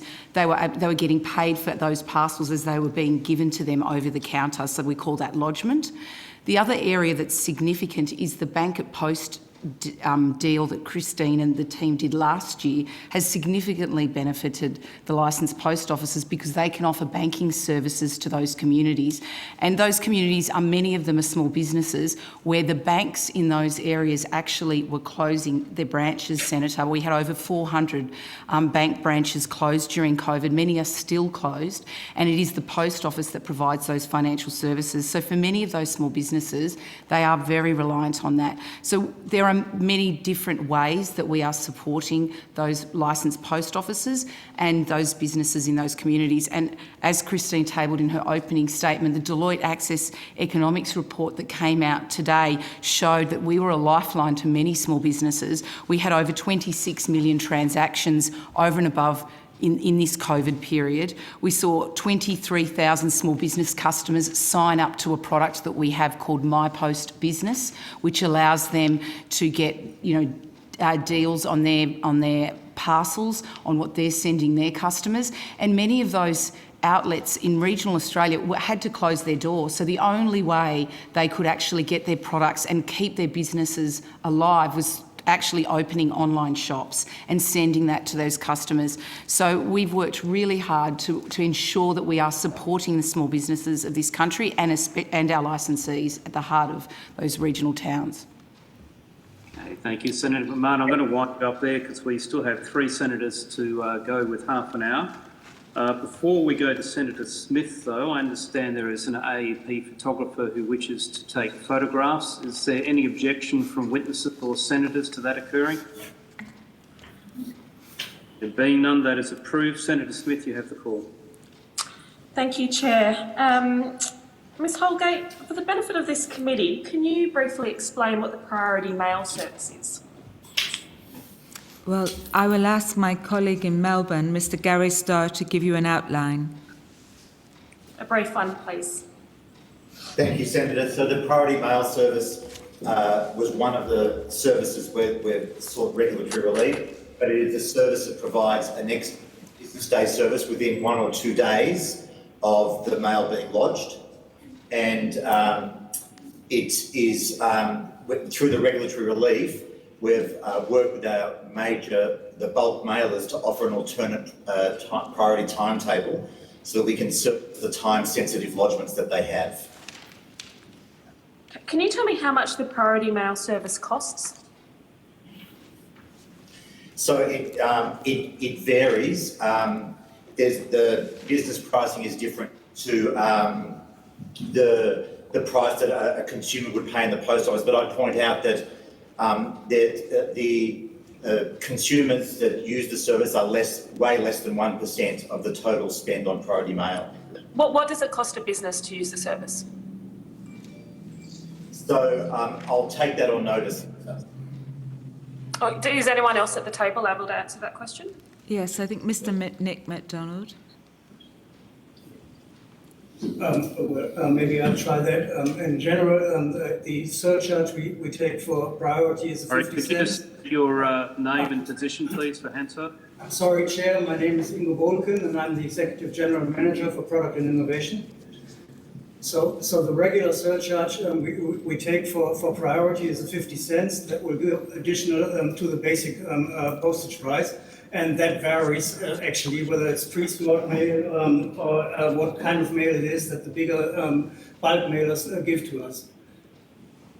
Okay, so if the letter cost $1 to send, normally it would be an additional 50 cents, so perhaps $1.50 to send a letter through the priority mail service.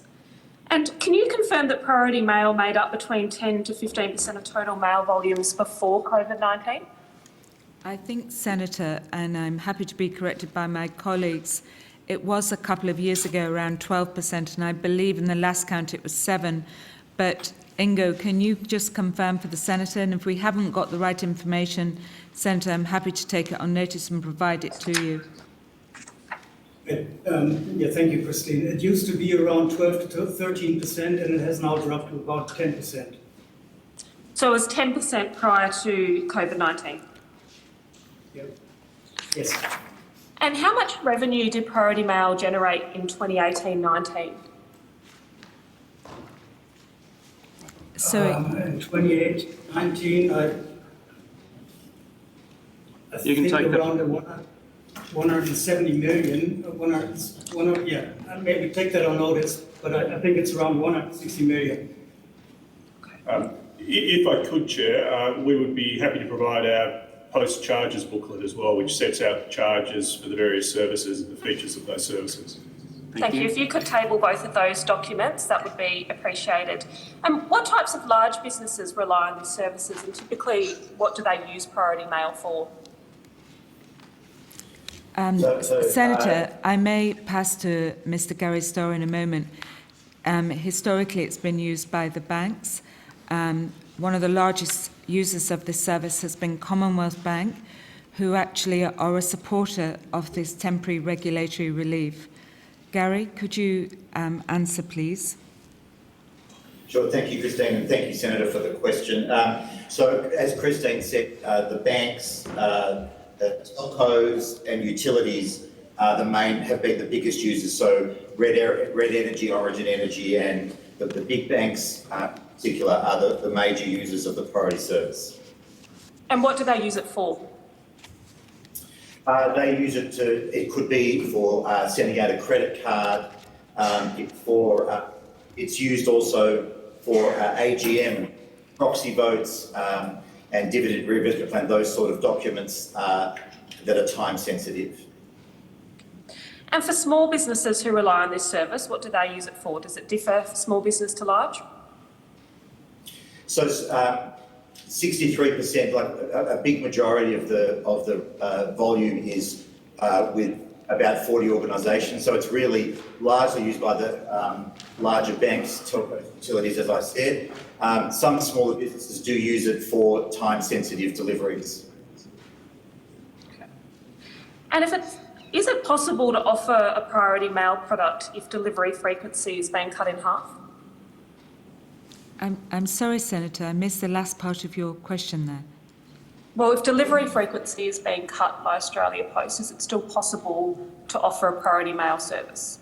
The challenge that we had, Senator, is because we could not give reliability on priority mail but due to the operational network constraints, particularly the challenges that we've had with Qantas and line haul constraints. Okay, so with that change to frequency, it's no longer possible for Australia Post to offer a priority mail service. Is that what you're saying? Our challenge is we cannot guarantee the priority mail service when we're working under such significant operational constraints. We can't guarantee that overnight delivery when we don't have that network in place. I don't know, Rod, if you can answer that any clearer than I've tried to there, Senator.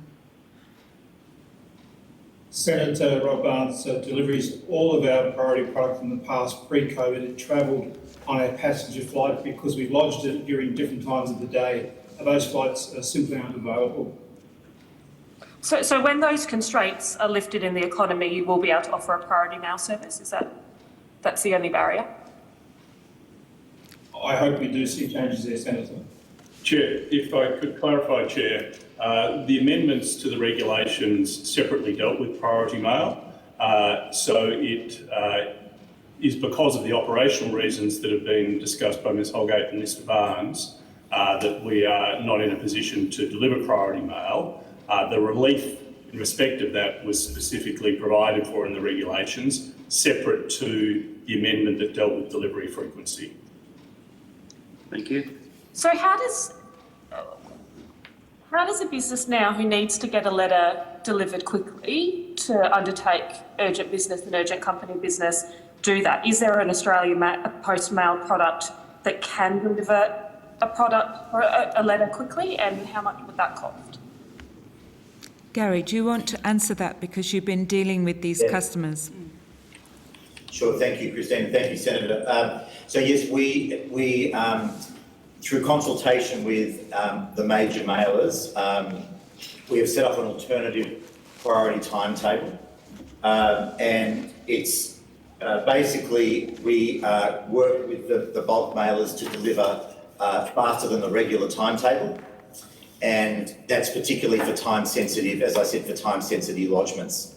And so we've published, there's a regular timetable and the alternate timetable, and work very closely, particularly the larger mailers with time sensitive. So, through the period of AGMs and coming up and the various documentation that goes out so that we can meet the timetables that they need to meet.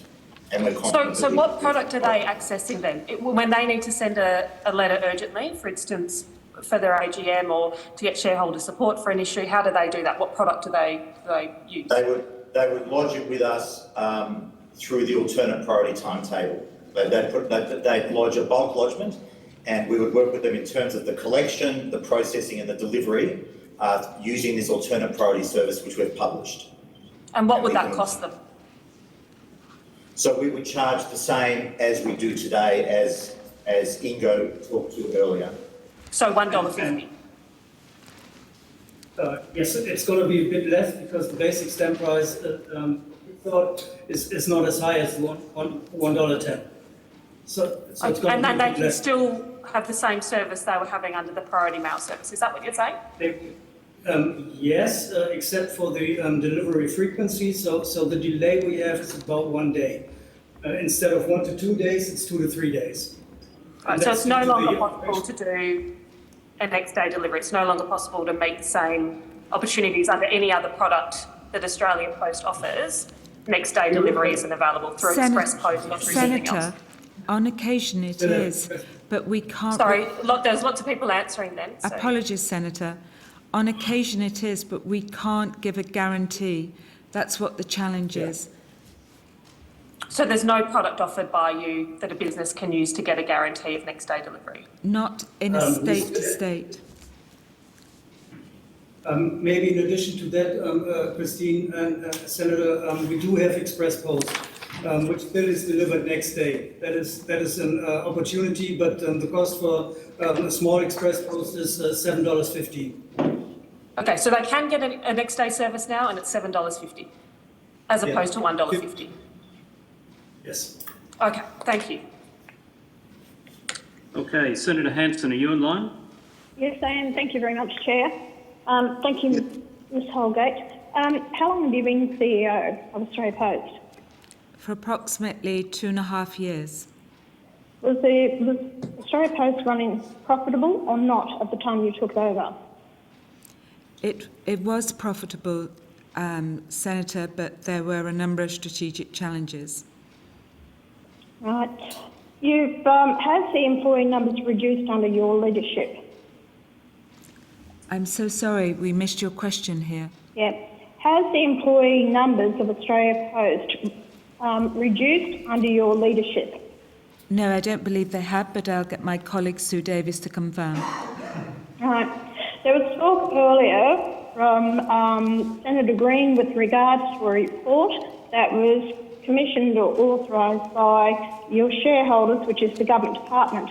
Does that report have anything to do with the regulatory changes that you are requiring or requesting? Senator Hanson, that report has been discussed previously, and as I pointed out, it's a report that was called for. Chair, I'm asking, has that report got anything to do with the regulatory changes? No, it has not. The regulatory changes that we are seeking, this temporary regulatory relief, is actually quite different than anything that I saw in the BCG review, but I do respect Senator Carr's question earlier. I didn't see, I don't know if I've seen the final draft, Senator. A few more questions to put to you if we get the chance. Right. I want to know, there was concerns about you wanting to privatise Australia Post or part thereof. Has there been any talk or intentions to privatise Australia Post? There has been no conversations with me to privatise Australia Post. Many people over the years have put that forward as an example, but at no point have I ever discussed privatising Australia Post, only to say it is not my strategy to do so. I do believe also, Senator, that the shareholder ministers came out and gave a confirmation to Parliament, I believe, to say there is absolutely no intention to do so. Are you aware that it would have to be passed through Parliament to privatise any part of Australia Post, or the whole, or as a whole? I believe so, Senator. Right. If I could clarify, Chair, privatisation is a matter for the government, and as Ms Holgate mentioned, the shareholder ministers have recently made a public statement regarding that, but I think questions on that topic should go to the shareholder departments. Right. It's just that I raised it because it has been a concern raised by the unions. This is why they've actually seeking these regulation changes. I wanted to put it on the record. It's not the intentions of the CEO to actually privatise any part of Australia Post. But it's got nothing to do with the CEO. Thank you, Senator Carr. Senator Hanson, you have the call. Thank you very much. Actually, you've increased the numbers of employees prior to COVID-19, didn't you? That's correct, Senator. And by how many? I'll get my colleague Sue Davis to report. So just on your previous question, Senator, with regards to the has the headcount reduced during Ms Holgate's position as CEO with Australia Post? There's been no significant reductions in headcount. There have been no significant redundancy programs, so the headcount remained quite static. In the PDOs, the postie groups, it's actually increased over a period of 10 years. We've actually got more posties today than we had 10 years ago. And during COVID, we employed an additional 600 frontline workers and an additional 150 in contact centres. to cover the volumes, and we were actually supporting other organisations such as Qantas, who were obviously having to stand down their people. So, yeah, we took on nearly 800 people throughout the COVID pandemic. Thank you. You actually have them on casual for what period of time, and then what happens then? So a casual is employed for a period of 12 weeks. And then we either, through negotiation, extend that period for another 12 weeks. But we have a clause within the EBA that says we employ casuals for a period of 12 weeks. Thank you. You've actually mentioned that you gave your employees a bonus. Was that due to a decision by the CEO and the executive, or was that union pushed? I'm very pleased to say it was a decision by myself, the executive team and the board, and we paid that bonus not only to, we haven't paid it yet actually, we announced it last week, not only to our employees but to our licensed post offices and delivery driver contractors, as I shared with you, Senator, when we last met. I would say, though, the unions have been very supportive of this. Right. Have you had talks with the unions recently with regards to the regulations? Sue, would you like to comment? Because we talk to the unions very regularly. Yes, so Senator, I covered in the absence of time now. I don't want to waste any more time going over the extensive consultation, but certainly. No, just recently, have you got the support from the unions with regards to these regulations? Yes, we have, Yes, we Senator. do. We signed an MOU yesterday where we have an agreement from the unions to support us. Thank you very much. You talk about the increase in parcels. That's why you need to look at the delivery of the parcels and the letters. On any one day, compared to prior COVID-19, what has been the increase in your parcels?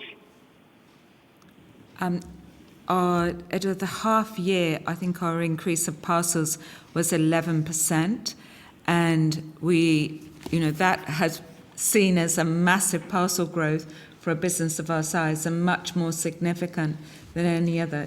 Did you want to add? And as you'll note in our submission, in April, parcel volumes increased by 64%. So during this period, parcel volumes have been significant. So due to all this, the Australian Post Offices are more profitable now than previously. Is that correct? That's absolutely correct. Right. Senator Patrick, he actually spoke about 120 years ago about deliveries. And, of course, you've stated your letter deliveries are around about your 33 or 35% at the moment compared to what they would be.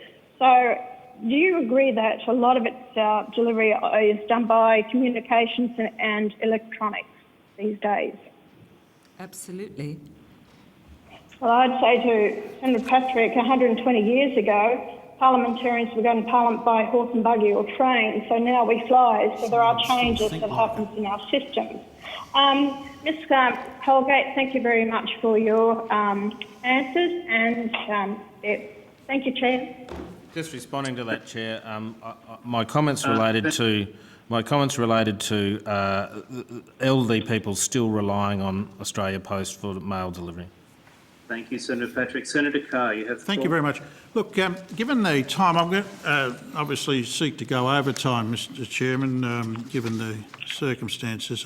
Can I truncate this? I would like to deal first of all with the question of the fleet of motorcycles and the procurement of by Australia Post of the new delivery vehicles for parcels. Who do I speak to about that? Who's the procurement officer amongst the executive? It would be Mr Rodney Boyce, but Mr Rod Barnes would lead that as an initiative. So perhaps Mr Rod Barnes? Mr Barnes. All right, Mr Barnes. Mr Barnes, can you explain to me why it is that Australia Post is purchasing vehicles offshore for a Swiss company when there's an Australian company, Stealth Electric Bikes, that's able to produce a superior vehicle better productivity, safer, and that which there have been extensive trials undertaken by Australia Post to confirm those assertions? Thank you, Senator Carter. That's not quite correct. The Keyberg's vehicle that we are currently using and have tested extensively for over 2 years, and we've worked very hard on, I'll call some challenges. Suspension, specifically for this country, is up to standard. The stealth vehicle has only been manufactured and, to my knowledge, trialled for only 3 weeks on 2 postal rounds out of 10,000. It is still a unit that we are looking at. It does have some benefits in relation to the geography and the terrain, so particularly in elevation, but it is a much heavier unit. It is 120 kilos heavier. It is more expensive, and we also have some concerns about its safety on the footpath. But we haven't ruled it out, Senator, and I'm happy to take further detail on that later. Well, what I'd like from you is a copy of the technical reports for both vehicles and why it is, and if you're saying that one vehicle is more expensive, what the price differential is, given the extra load that the Australian-made vehicle can carry, and if the technical reports, because the trial, the people actually have participated in the trials are reporting a very different response to the one answer you've just given. Senator Carr, if I may. Yes. When we looked at the Keybers, the Swiss, that was 3 years ago. There was no availability within Australia at that time that held that capacity of the 3-wheel moped electricity. We've been working with Stealth, as you say. It was a 3-week trial, as Rod has said. That's a minor trial in what we went through. It was trialled in an area called Mooroolbark in Victoria. We are still in negotiations with Stealth to have a look under the Australian design rule on how that best fits the purpose and how it can substitute the gradients of our postie rounds. Yes. Now, those trials ended last year, in the middle of last year. Correct. You've purchased the Swiss vehicles. At what point? We purchased the first lot, so the first 100. How many? 100, 3 years ago. How many? 100, 3 years ago. And have you had any more on order? We will have, at the completion of the order in October this year, received 2,213. 2,200 vehicles for a fleet of? Senator, what's the size of the fleet? Senator, can I clarify one point? We did cease the trial back in October because Stealth took their unit, which they only have one prototype, to the European Postal Expo. So we cannot trial it when it's overseas. And you've got a fleet of what size? 3,000, is it? What's the 2,213. Yes. Well, what's the total size of the fleet you're seeking to procure? We are working through that daily. So as you can appreciate, we have 4,853 motorbikes on the round, but each one of those rounds, postie rounds, needs to be physically assessed for the capability of the electric delivery. And you haven't predetermined an outcome? Have you already purchased 2,000 vehicles from a foreign purchaser? No, Senator, I will confirm, but we have saying that we are taking our staff off motorbikes. That's right. And you're putting them onto a foreign motorcycle, which it is it not? I'm also of the belief that Keybers have now set up operations in Australia and have registered an Australian company. And so will you be able to provide the technical reports for both vehicles? I'll take that on notice. Thank you. And is it true that the Australian vehicle is actually safer than the Swiss vehicle? I'm not in a position to make that comment because we've done a 3-week trial. Actually Senator. Carry a heavier load than the Swiss vehicle? It can carry a heavier load, Senator. Yes. It can? It can. Yes. So its productivity is actually higher? Productivity in a posties world comes down to multiple aspects. And I appreciate Senator Patrick for going back. I've been with Post 27 years. I delivered the telegram standing at a fax machine and delivering it. I understand that. We are not talking about fax machines here. We're talking about a very substantial purchase by Australian Post, a very important manufacturing opportunity for Australia, which would in turn provide an export opportunity for Australia if Australia Post was actually to take up the Australian vehicle. If we can work through that, That's Senator. right, if you can. But you're leaving this manufacturer high and dry. That is not correct. So how many vehicles have you actually purchased from them? Through Stealth? Yes. None. None. We're still working through the prototype, Senator. Okay. Well, I'll take your questions on notice and I'll pursue this still further. Now, Madam the CEO has made some comments, certainly to Senator Patrick, about the community service obligations, where you said, if I my notes correctly, you can clarify this at this point if you think I've misunderstood, you said there'd been, to your knowledge, no discussion in regard to the community service obligation. Was that your evidence? On the overall community service obligation, other than the temporary regulatory relief. I see. Well, you indicated to me earlier that your report, entitled A Final Report on Strategic Review, was presented to the board in May 2018, where there was a specific section on the community service obligation and a recommendation which you presented to the board, that Australia Post requests that the shareholder consider funding the CSO in rural and remote locations for a 5-year transitional period. Do you recall that recommendation? I recall... If I could... Sorry, Nick. If I could, Chair. Sorry, Christine. If I could, Chair, we talked about these reports earlier, and I think it's important for us to note that this particular report was prepared on a confidential basis, provided to our shareholder department. Sorry, who's speaking? My name is Nick McDonald. You're the Senator. Chief Counsel, right? You know something about parliamentary procedure, surely? I've asked the CEO for a direct answer, given that she's provided evidence, and there are quite serious implications for giving misleading evidence to a Senate committee. Now, we've been specifically told that this matter had not been discussed, to this witness's knowledge. Now, I'm just trying to establish, was it the case that this report, which she presented to the board in May 2018, specifically recommended changes to the community service obligations? Senator Carr, could I just clarify the recommendation you read out? Is that from the report, an Australian Post report? Yes, Australian Post report, Mr Chairman, presented by the CEO to the board.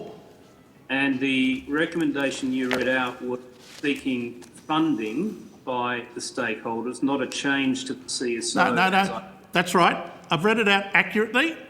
Have I not? Ms Holgate, have I accurately reflected the recommendation that you put to the board? My apologies, Senator. I don't have a copy of that report in front of me. It is a confidential document. Well, it's not that confidential. I'm asking you now, did you make that recommendation to the board? I've given you an answer, Senator. I'm happy to take it on notice. I don't have a copy of the document. You don't recall giving that recommendation to the board? I don't have it, Chair, I'm sorry. Well, she's entitled to take it on notice, Mr Chairman, I appreciate that, but she's got an awfully shocking memory. She can't remember the recommendations of the Boston Consulting Group. She can't remember the recommendations of her own report. She's told this senator here that she did not discuss these matters, which is clearly untrue. Senator Carr, you will withdraw that. What will I withdraw? That it's untrue? Yes. Well, I'm saying to you the report, Mr Chairman, was presented by the CEO to the board, and it explicitly states that the board recommend to the government, the Australia Post requests the shareholder consider funding this community service obligation in rural and remote locations for a 5-year transitional period. What's untrue about that, Mr Chairman? The imputation is that the CEO was untrue in her comment. I'll ask you to withdraw that. Well, look, in respect to the Chair, I'll withdraw it. I'll make this proposition. Ms Holgate, you have made a statement to this committee that these events did not occur, that there had been no conversation, to my knowledge, no discussion in regard to the community service obligation. I've got a report here which you presented to the board where those things were specifically discussed. Now, you can take it on notice and check whether or not my presentation is correct. I'm happy to. You have an opportunity to correct the record under parliamentary procedures. If my statement is correct, you'll be able to confirm that. If I am wrong, well, sorry, if you're wrong, you'll be able to correct the record, won't you? Thank you, Senator. And, my response to Senator Patrick was in response to cuts to services. Oh, well, suddenly it's cuts to services. Look, what troubles me about this report is that there are numerous references to recommendations which just mysteriously appear in these regulations, which you say are temporary. Increasing delivery timetable for regular letters, increasing priority delivery timetables, reducing the number of SPCs to 10,000. I can go on and on. Reducing the number of service outlets in the country. Report that you presented to the board, which you say were a part of the structural change that you were seeking, your report as you describe it, mysteriously turns up as part of these temporary regulations. How do you account for that? The temporary regulations are not what's in those reports. The temporary regulations offer relief for letter standards inside metro areas. We need support for delivering parcels.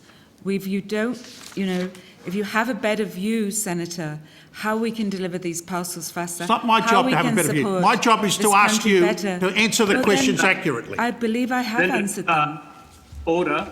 Senator Carr, you will treat the witness with respect and allow her to answer her question. Ms Holgate, I would ask that you keep your brief.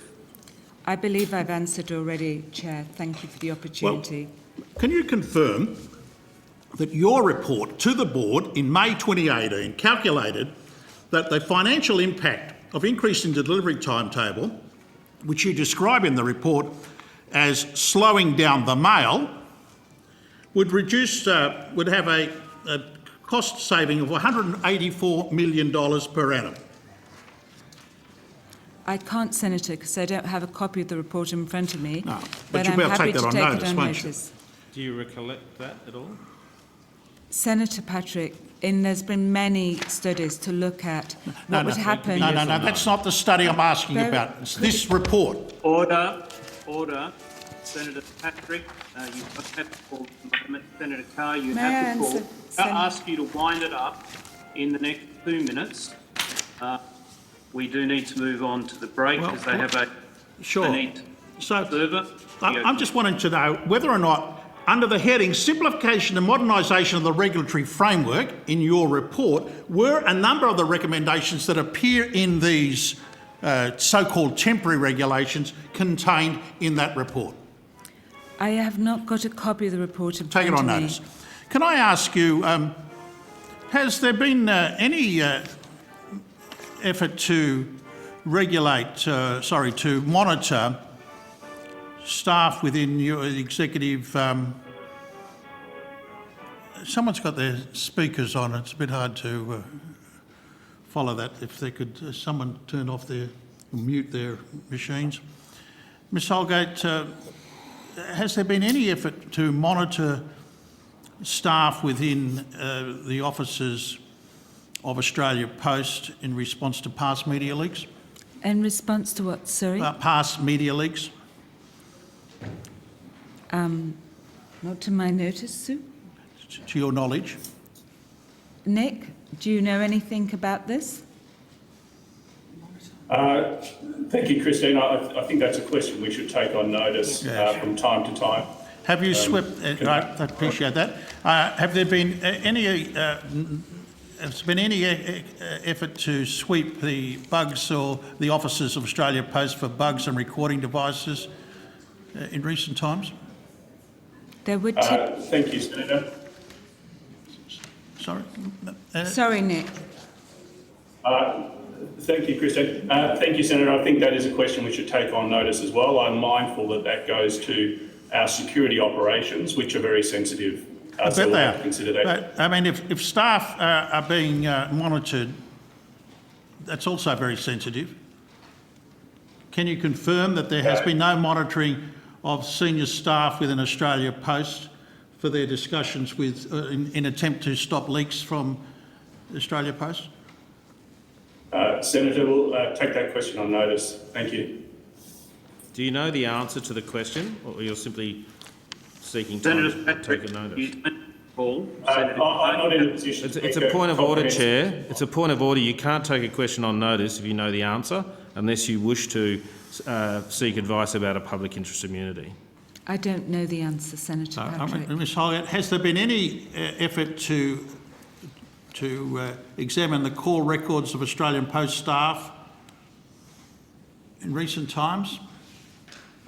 I'd have to take on notice, not to my knowledge, Senator.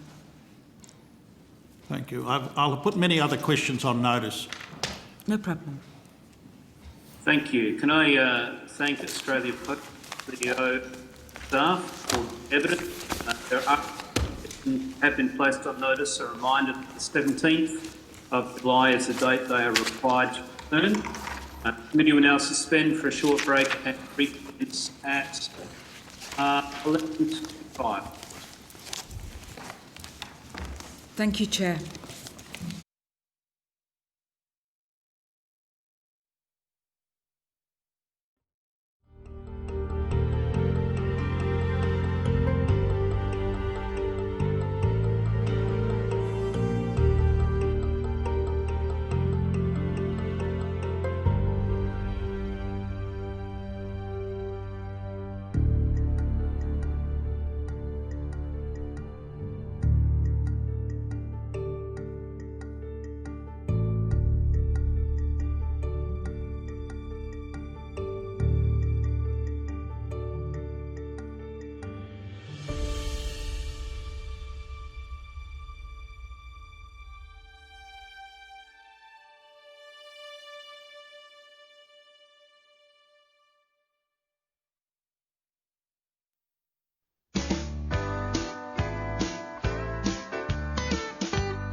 I now welcome representatives of the Communications Workers Union and the CEPU, the Community and Public Sector Union and the Australian Manufacturing Workers Union.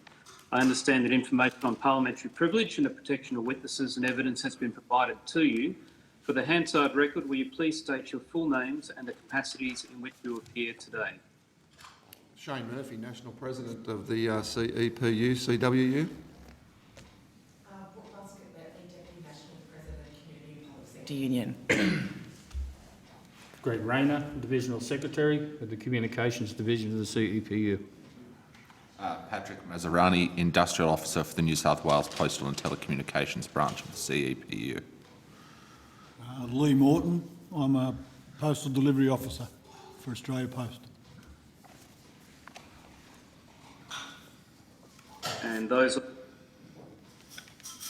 Lorraine Caston, Assistant National Secretary, Australian Manufacturing Workers Union, Print Packaging Sector.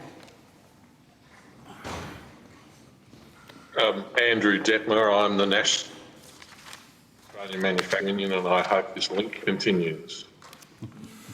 Margaret Hogan, National Industrial Officer, Australian Manufacturing Workers Union. Thank you. I'd invite you now, those who wish to make a short opening statement. At the conclusion of your remarks, I will go to members of the committee to ask questions. I'm not sure if anyone has agreed order in terms of who will lead off. Yes, thank you, Chair. We were also due to be accompanied by Leroy Lazaro from our Victorian branch by video conference. I'm not certain whether he's on yet. I haven't seen him. Not that I can see. Right. I'll leave it to the guys here to sort that out, but I'm happy to, Chair, to open up the remarks for the sake of time while they're sorting that out. Chair and Senators, on behalf of the Union, I want to thank the committee for the opportunity to appear today to give evidence. This inquiry is an extraordinary one, not only because of the extraordinary times in which it is being held, but because of the unique oversight that the Parliament has in monitoring the operation of government business enterprises in the public interest, especially by way of scrutiny of delegated legislation. This is particularly so where minimum universal service standards are concerned for our people. Our submission read together with a report commissioned by the Union on behalf of its members and undertaken by Per Capita, which has been circulated and published, sets out a vision for the future of Australia Post that need not provide a lesser service to the community and need not be an organisation that compromises on the safety and the conditions of its workforce. Basic public services like this service, the Postal Service, our national supply and logistics backbone, are needed now more than ever. It is through that lens that we invite the committee to evaluate the effects of these regulations when considering disallowance. It is for that reason that we look forward to discussing and developing the recommendations raised by a number of parties of a basic regulated parcel service, a transformed universal service obligation, a service obligation that breaks down the disadvantage that comes with distance, especially for farmers, small business owners, and people living and working in rural, regional and remote Australia. Whilst we've secured many industrial commitments from Australia Post, and we welcome those commitments between Australia Post and the Union cannot in this forum shy away from the unhelpful way that the government and Australia Post initially have gone about the formation of the execution of the regulation thus far. By way of example, Senators, the fiction Australia Post and the government maintain that these measures are temporary and is just crafty spin. At every opportunity, Australia Post seeks to portray the changes as temporary. You will find the words appear some 55 times in 59 pages of their submission. In contrast, I draw the committee to page 7 of the Australia Post written submissions where they state, if we're unable to maintain the temporary regulatory relief, our options to remain sustainable as a business are limited. There lies the admission that you are not making a decision on temporary change with these regulations. On an industrial front, confronted with the facts that Australia Post and the government to appear to have second thoughts about their initial attitudes towards cutting 1 in 4 postie jobs, undercut by their very own documents on workforce changes. The MOU secured will ensure no posties are removed from the delivery area of the business, something we have been fighting hard for, protecting jobs and improving the parcel delivery services to our communities that rely upon them. Australia Post understood this plan right from the outset would mean job losses. We believe the government knew this plan would also mean job losses. The manner in which these temporary reforms were enacted has been ill-conceived. It did not have to be this way. In the face of their own documents, they steadfastly refused to acknowledge that 1 in 4 posties no longer had a round to do. Now, I know the committee this morning has been introduced already to Alan, Brad, Cindy and Dan, and I just want to comment on that as part of my opening submission. It is very clear from the documents tabled with the Senate today, right from the outset, clearly showed by Australia Post in its modelling and its documentation provided to its managers and briefed to its workforce, clearly showed in areas where Mr Lee Morton, the postal delivery officer from Lisarow, was briefed at workplaces soon after this was provided to managements, being advised that up to 1 in 4 posties would no longer have a job or a round to perform. That is simply where the union has got this information from and relied upon. Management briefings were held, where it was also told to senior executives and lower level delivery managers that 1 in 4 posties early on in their modelling under the document provided to the Senate clearly outlined Dan no longer had a job to do. But since then, we've come a long way. We have had some recent discussions with Australia Post, and we welcome those discussions with the CEO and the Executive Director of Human Resources, Sue Davies. That has enabled the union to enter into an MOU that has, in essence, provided clear clarity for the future of Dan in the relation to work he will now perform that clearly he wasn't to perform in their original proposal. Dan now is being factored into the new modelling, so the 1 in 4 posties is no longer a concern to the union as disappearing out of the workplace.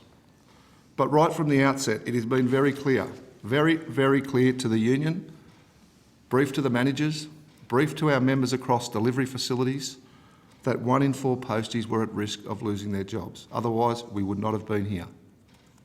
But we've made progress, and in essence, we're pleased. We have been able to negotiate with Australia Post to ensure Dan has a future round to do, and that is important to continually service the community where they are relying upon our services like never before. As the committee consider their ideal Australia Post service delivery for the future, we would urge you to recall the foreword to your most recent report in this area of September 2014, chaired by now Minister Rushton. It affirmed that it must be recognised that Australia Post is not a private business. Its shareholders are the entire Australian community. The postal network is woven through the fabric of Australian life. Significant changes to Australia Post and its network will have a commensurate effect on our people. I appear this morning, Chair, with Mr Greg Rayner, National President of the CPU and Divisional Secretary of the Communications Division, Mr Patrick Mazzarani, Industrial Officer of our union, and Mr Lee Morton, Postal Delivery Officer at Australia Post, our CPU member and local delivery officer at Lisarow on the Central Coast. The last point I'd like to make, Chair, is just in relation to the regulation changes in metropolitan areas. This change in a document being used from 1991 to allow to be considered of where these metropolitan cities are, it now encompasses areas such as the Central Coast of New South Wales, the Newcastle-Hunter Valley region, including towns such as Cessnock and Maitland, Taylor's Beach is far north in the Port Stephens region, south down to Kiama in New South Wales, towns such as Geelong in Victoria, and Townsville in Queensland. They're now to be considered part of this change as part of a metropolitan city. We consider as a union, and many other government business websites, even under COVID-19, clearly show these towns and postcodes to be rural and regional cities. Yet they appear to be caught up in the temporary regulation change by Australia Post. Those are my remarks, Chair, and I look forward to taking questions from the committee. Thank you very much. Are there any other opening statements?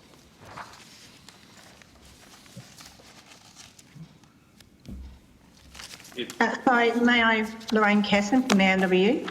Yes, please go ahead. If it's appropriate now, I'm happy to make a quick opening statement. So thank you, committee, today for the opportunity to speak to our submission that we've already forwarded on behalf of the Australian Manufacturing Workers Union. I'm supported here today by Mr Andrew Detmar, President of the Australian Manufacturing Workers Union, and Ms Hogan, our Industrial Officer from the Australian Manufacturing Workers Union. Just a quick overview to supplement our submission, to put some context around why particularly the print packaging industry would seek to make submissions to this inquiry. Our industry works directly with Australian Post and Priority Mail. We are a bit shocked that there's even complementing to reduce mail services in the current COVID-19 situation. It's quite an extraordinary time to be having discussions around reducing any sort of government services. The AMW is committed to supporting local manufacturing jobs in Australia. We support active government procurement policies. This applies to government services. This starts in Australia Post and the Priority Mail. We do have the view that this is not a temporary change and will continue on. It certainly, in our view, would not be temporary. Temporary service changes, in our view. The digital divide that we see in particularly regional areas. We've had a Keep Me Posted campaign that Australia Post has been supporting us on, and the other unions on here have been supporting about trying to stop the reduced mail services, combined with the banks pushing the digital divide to have the paperless economy out there.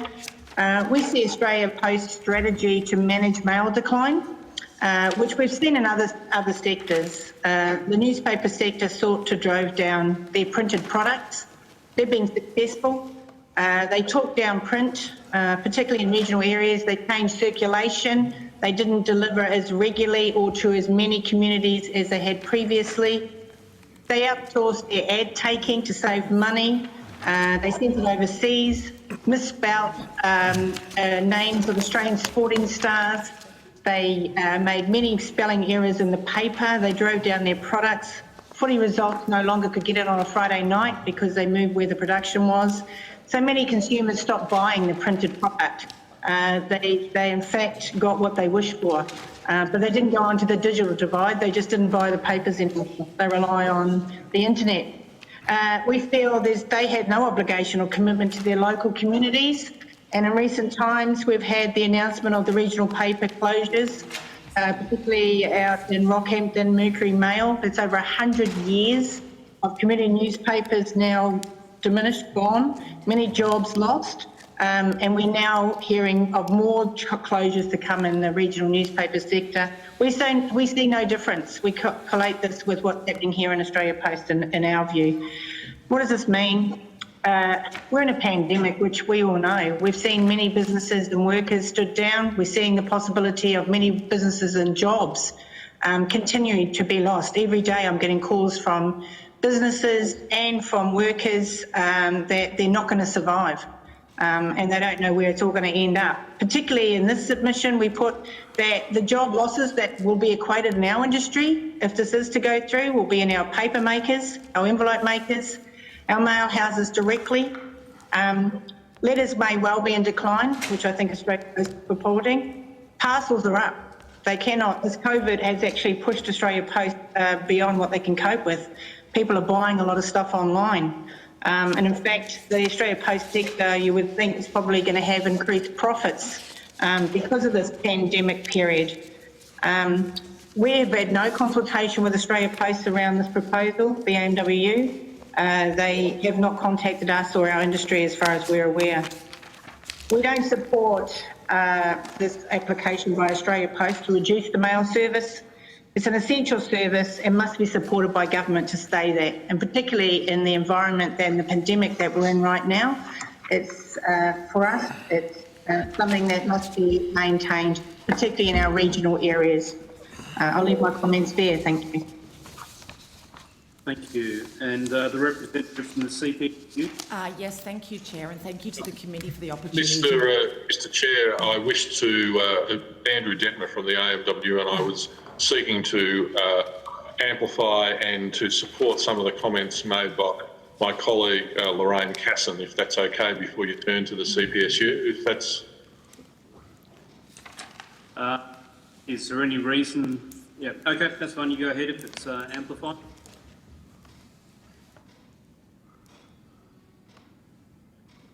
Go ahead. I can't believe this. Okay, in that case, CPSU, we'll go back to you. Thank you. What happened? Did they cut him off? I don't think he can hear us. The connection's been bad. I don't know that he can hear. Yeah, I think that's the problem. I think the connection's gone. So CPSU, if we could go to you, please. Sure, no problem. system's Again, terrible, thank you isn't to the committee for the opportunity to appear this morning. The CPSU is the union that represents office-based employees in Australia Post who work in shop fronts, call centres and undertake administrative functions. These are the people who may not always get attention, but play a key supporting role in keeping our postal system working, an essential public service that many communities and businesses rely on. Our members have spoken to us about their concerns regarding job security and working conditions, Australia Post's lack of transparency in what has been a challenging time during the pandemic, and that services are not currently meeting community needs and expectations. Our members are very concerned about their job security. They are worried because of unnecessary actions made by Australia Post during their response to COVID-19. Between March 30 and May 4th, almost 2,000 administrative and clerical employees were asked to take extended leave for an unprecedented close down due to a supposed slowdown in work because of COVID-19. Employees reported being threatened with being stood down without pay and pressured into exhausting their annual leave and long service leave entitlements. Members commented that employees with no available leave entitlements were forced into purchasing additional annual leave, to take leave without pay or to accept new employment contracts at lower pay grades.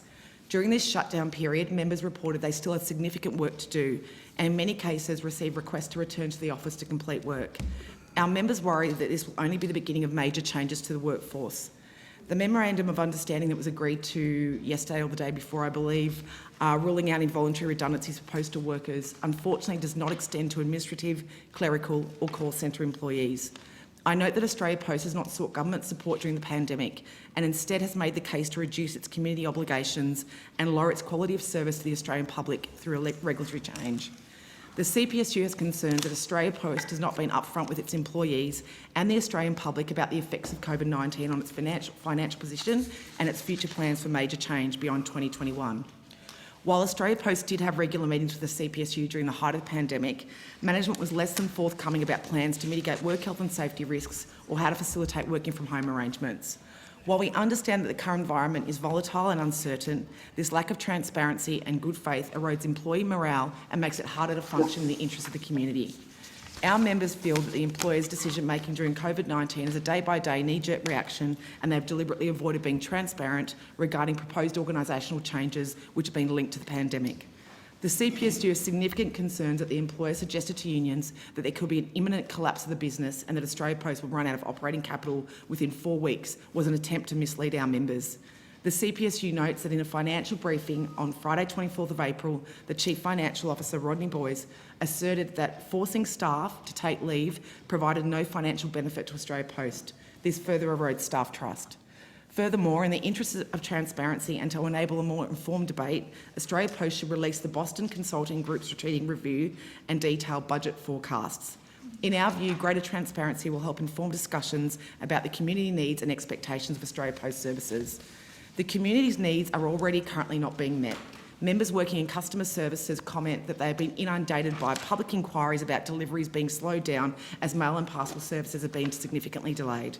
Our members report that the community is more than aware of the reduced level of service and they have vented their frustrations.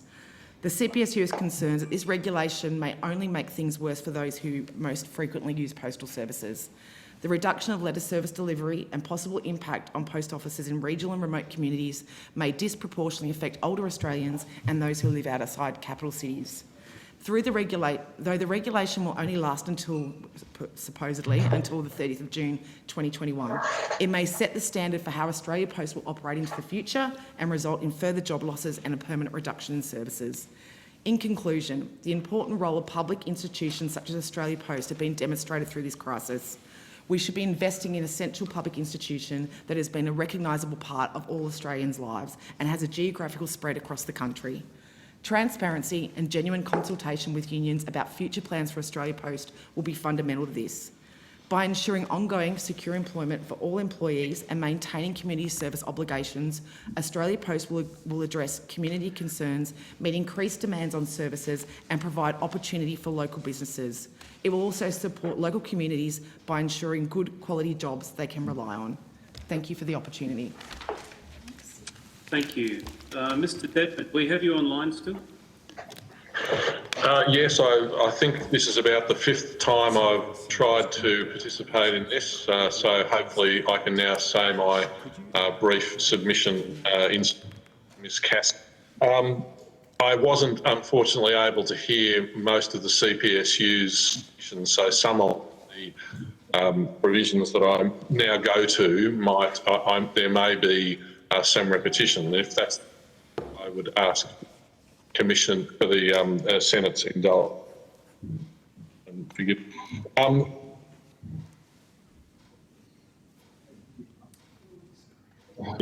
provided to the AMW and indeed to the citizenry at large. There has been a number of comments made Australia Post. This is specifically to do with, and they seek the expedition of this matter by virtue of the COVID-19 pandemic. You have already heard from the CEPU about the paucity of information about that. But the issue for the AMW is that over some time, we have been subjected to some information from, or at least able to. He's frozen. His connection's not real good at home. Prior to this pandemic, it looks suspiciously similar to the frequency rates which are now being proposed and in fact promulgated by virtue of the pandemic. The issue for the AMW is that the Australia Post has been excused from providing a regulatory impact statement.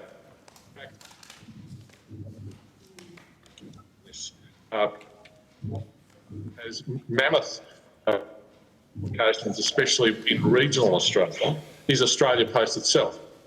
We would say that is far from adequate, and in fact, similes and metaphors aside about asking a person about whether or not they're doing the right thing,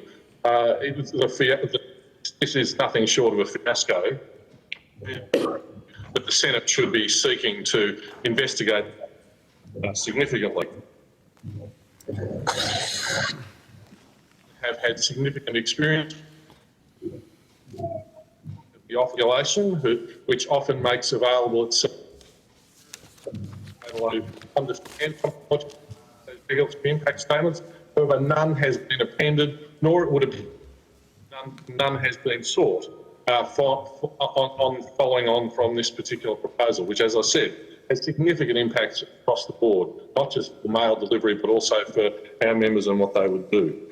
It's clear to us that at the least, given the paucity of information about these frequency of mail deliveries in the very broad metropolitan area which has been proposed, that the Senate should be asking at a minute for the Office of Best Practice Regulation to be seeking an appropriate regulatory impact statement and not simply use the fig leaf of COVID-19 before accepting this very major change to mail delivery frequency rates. Can I suggest Mr. Deppner phone in, because it might be easier to actually participate? Is there some difficulty with that? Yeah, you're breaking up. I'm happy to do that. As I said, it's been I've made five attempts. The technology just doesn't seem to be up to this, so I've been participating. If it's possible, maybe the Secretary, can you ring Mr. Deppner? We'll organise that. Yeah. Mr. Deppner, they'll ring you. The Secretary will ring you. Okay, while that's... Much you've heard of what to say, but very frustrating.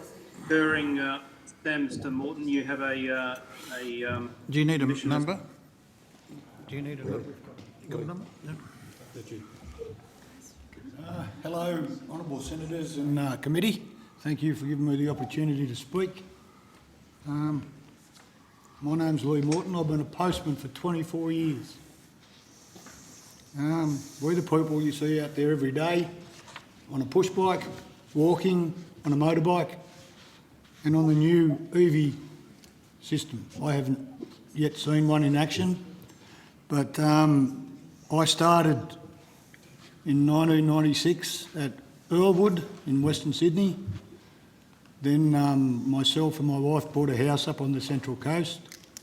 and it took me 10 years to get a position on the Central Coast, so I had to travel from the Central Coast to Sydney. Not that I minded, it was paying the mortgage and stuff. I've done relief post work, which is you go in of a morning, and if someone's off, you do their run. And if there's no one to help in your round, you might have to go to a different office, which is fine. That's what we do as a relief postman. Now I'm just a normal postman. I deliver a big shopping centre at Erina on the Central Coast. That's just a little bit about me. At this time of the global pandemic, my colleagues and I, far and wide, have still been delivering to customers and are proud to be called an essential service. What we aren't happy about is senior management and the government making these changes to a second-day delivery to metropolitan rounds. One lot will do parcels one day and a postie will deliver letters. Over 4 rounds, we were told this would happen. Now, as far as I'm concerned, 4 into 3 doesn't go. You'll have 2 blokes doing parcels and 1 person delivering mail on alternate days. Tell me where the 4th person goes. I don't know. We were told this in briefings by our managers at our delivery centres, that level. Okay? So I don't know where their figures are, but it doesn't work out 4 into 3. To me, that means 1, but apparently it's been sorted out a bit now, hopefully, but I don't know how that works. We want to deliver mail in a timely manner to everyone. If you pay for a letter or a parcel to be delivered, as has been the case since probably, I think, 1810, they started, probably didn't have many parcels back then, I'm not sure, but if you paid to have something delivered, it was delivered the next day or in a couple of days. It depends on how far away. You know how big Australia is. Correct? On the 21st, I believe, of April, our Managing Director made a press statement that she was worried that posties didn't have enough to do. I don't know where she got them figures from, because we, with the parcels now that we get, we've had plenty to do. And we do it every day, going out into the public. We don't know how healthy they are or anything, but we still do it. And then another disturbing revelation to me is on the 13th of May 2020, the Honourable Senator Kimberley Kitching asked for a list to be provided where mail has been withheld since the regulation changes have been implemented. And it's question on notice 1524. You could probably check that better than me. Anyway, she was answered by the Honourable Senator Linda Reynolds that no mail product had been withheld. Now that is a blatant untruth. I work at a delivery centre. Some days 4 runs aren't delivered, some days 2, some days 1. Welcome. But mail is being withheld from customers that pay to get the mail delivered, and it sits in the delivery centre, and then a poor relief postman like I used to be has to come in and work from 5 o'clock in the morning till 5 o'clock in the afternoon, delivering 2 days' worth of mail and parcels. Now, we've got people, parcel contractors, who take the bigger stuff that we can't handle on our bikes or in our backpacks. We've had that all along, that's fine. But everyone that I know and have spoke to is happy to continue delivering every day to our public, whatever parcels we can fit, whatever mail we have. We cannot understand why, if you pay for a service, you're not going to receive that service till maybe 2 or 3 days. As far as I'm concerned, that's not good. I don't understand why post management, senior management, would work with the government in this time that we're having to lower a delivery standard that we've looked after since 1810 or 1901 or whenever you want to put it. I can't get answers. Thank you very much for listening to what I had to say. Thank you very much. Stephen, can you just confirm you can hear me on the feed at the moment? Yes, Senator, we can. Thank you, because whilst I can hear witnesses there, the feed no longer shows them. Mr. Detmer, are you online? Now see you, and I will turn off the video so that I can be heard. I don't know how much you heard of what I had to say before. Yeah, we heard the majority of it.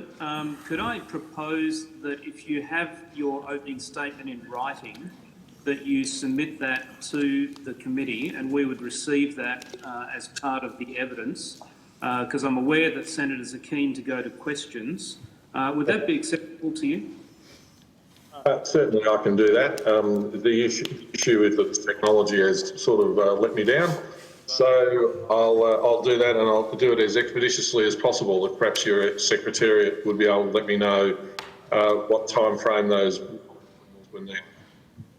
Sure, thank you. They'll be in contact for that. Senator Green, you have the call. Thank you very much. Thank you for coming here today, and certainly thank you, Mr. Morton, for coming as a postal worker to explain a little bit more about the hands-on practical challenges that you are facing at the moment.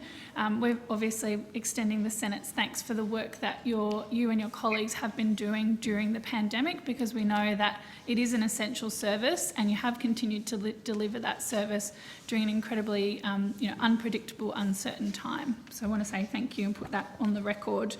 I just want to begin today by clarifying some things that some evidence that the Australia Post gave this morning.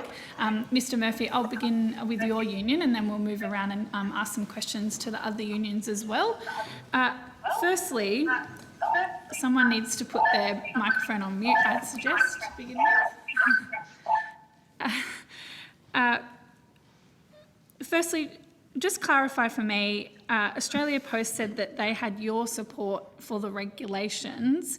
As I understand it, you're obviously supportive of the MOU because the Memorandum of Understanding that was agreed to and released yesterday, but you've given evidence this morning about your view on the regulations themselves. Do you want to clarify that for us?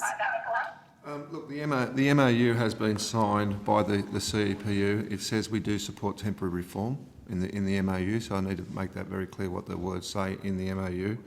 It doesn't say we support the ADM, it says we support temporary reform at this point in time. So that's what the MOU does say. They are words that are significantly different and have changed significantly over the course of the MOUs, and there's been a number of variable MOUs that were discussed this morning with Australia Post. There's certainly been a number of variables and changes made to where we've landed today. Thank you. And just on consultation, there was some meetings referred to and the high level of consultation that the Australia Post went through with the unions, and that briefing or that conversation on the 21st of April, I think a couple of you have referred to. Mr. Rayner, when did you first find out about Australia Post regulations that were announced on the 21st of April?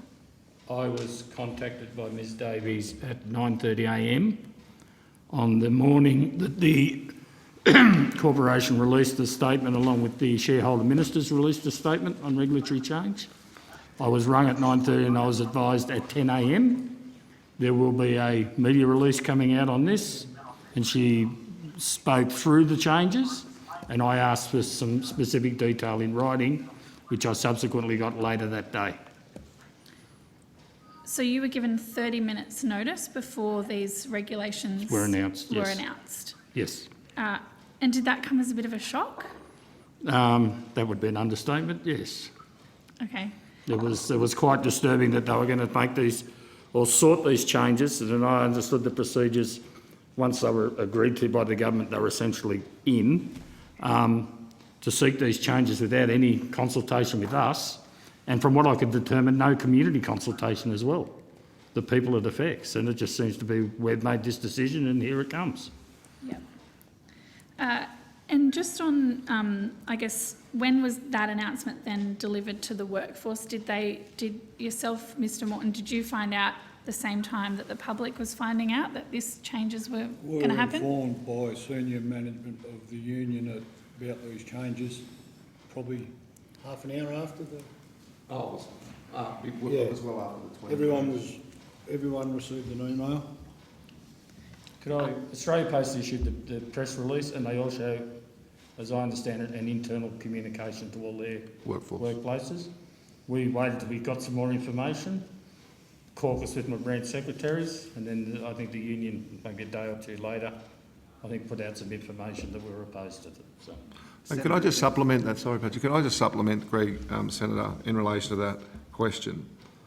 At that point, there was no information readily available made to the union of what the model would look like, what the proposal was, in essence, of Dan no longer having a job. None of that was discussed. It was simply just around what the regulation change meant under regulation, not operationally what it meant for Australia Post. That came later. And Australia Post claimed that they discussed reductions to service standards with the unions broadly before the 21st of April. Is that correct? Not to my knowledge, no. Not that I can recall. Okay. And if I can go to some of the other information that was given this morning, we've talked in great detail about the very real concerns that we would lose 1 in 4 postie workers and where those concerns came from. And we've had a document tabled this morning with a diagram. You've got a copy there, that's good. Can you just explain, as a result of the regulations, there was some concerns that this would lead to job losses and also the reduction of take-home pay. How did you come to conclude that 1 in 4 postal workers would be at risk? Look, it was very clear early on in our discussions with Australia Post, and I don't believe early on we were getting all the information, but once it became more apparent and documents were being provided, which is what you're referring to here in the Senate, and with briefings being done, and I will say this, our first briefing with Australia Post over a very, very significant change didn't leave a very good taste in our mouths as workers' representatives, when in fact that meeting went for 1 hour in total on such a significant change and we were limited to just a 1 hour discussion. What then, it was clear to us from that discussion, from feedback, as I put in my opening statement, from a management meeting held at a senior level with their delivery managers across the country, managers were briefed that 1 in 4 posties will no longer have a round to do and no longer have a job. That, in essence, also then played out to workers being briefed in workplaces the following week, where they were finding out and calls being made to the union offices across the country in each of our states, where concerns were being raised. They were being told that 1 in 4 posties no longer had a round or a job to do, and therefore being excess to requirement. Now, you don't have to be a rocket scientist to work out when you no longer have a job to do, you no longer have a job. And in essence, when you look at how many posties were caught up in the proposed change under ADM, just under 8,000, it isn't far to work out 1 in 4 equals to just under around 25%. Yeah. It is very clear, the model shows that. I will say since that, and it is clearly our view, because of the campaign, the significant heat from the community, the Parliament, I believe, and the union believes, Australia Post significantly changed its modelling that included Dan to now have a round to do. Subsequent to our discussions more recently, where we've landed on an arrangement with Australia Post, we discussed particularly around Dan. Mr Murphy, I've got some questions about the MOU a little bit later. Yep. Can I just get really clear so this is understood? There's the document that you were briefed with that shows that Dan no longer has is assigned to a round, no longer has a round to perform. And then what you're saying today is that information was not only briefed to you, but also then to senior management and then also out to workplaces. Correct. Okay. Briefed at workplaces such as similar to Lizero, and I'm sure Lee can comment, they were briefed that 1 in 4 posties no longer had a job to do. Mr Morton, was that the briefing that you received? From our management at our delivery facilities, yes. Also, Australia Post are keen to tell everyone that there'll be no cuts to rates of pay, not to wages, to rates of pay. So you might still be getting the same rate of pay, but only working 3 days a week. And why is it that take-home pay of postal workers was placed at risk through this proposal, the ADM proposal? Because very, very simply, we've been seeking an agreement in relation to penalty rates, which we've now secured in the MOU.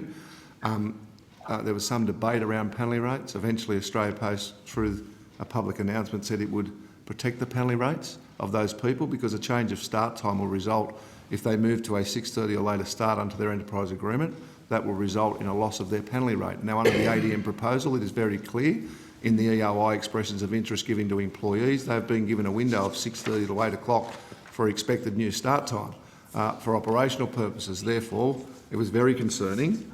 There was no agreement reached early on to ascertain that these people would still maintain their current rates of pay, which included their penalties.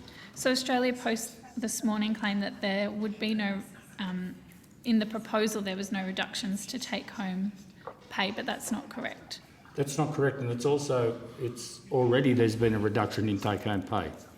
Because Australia Post, if I could say, kind of manufactured this because they were issuing instructions to people, to their managers, not to approve overtime. Mm-hmm.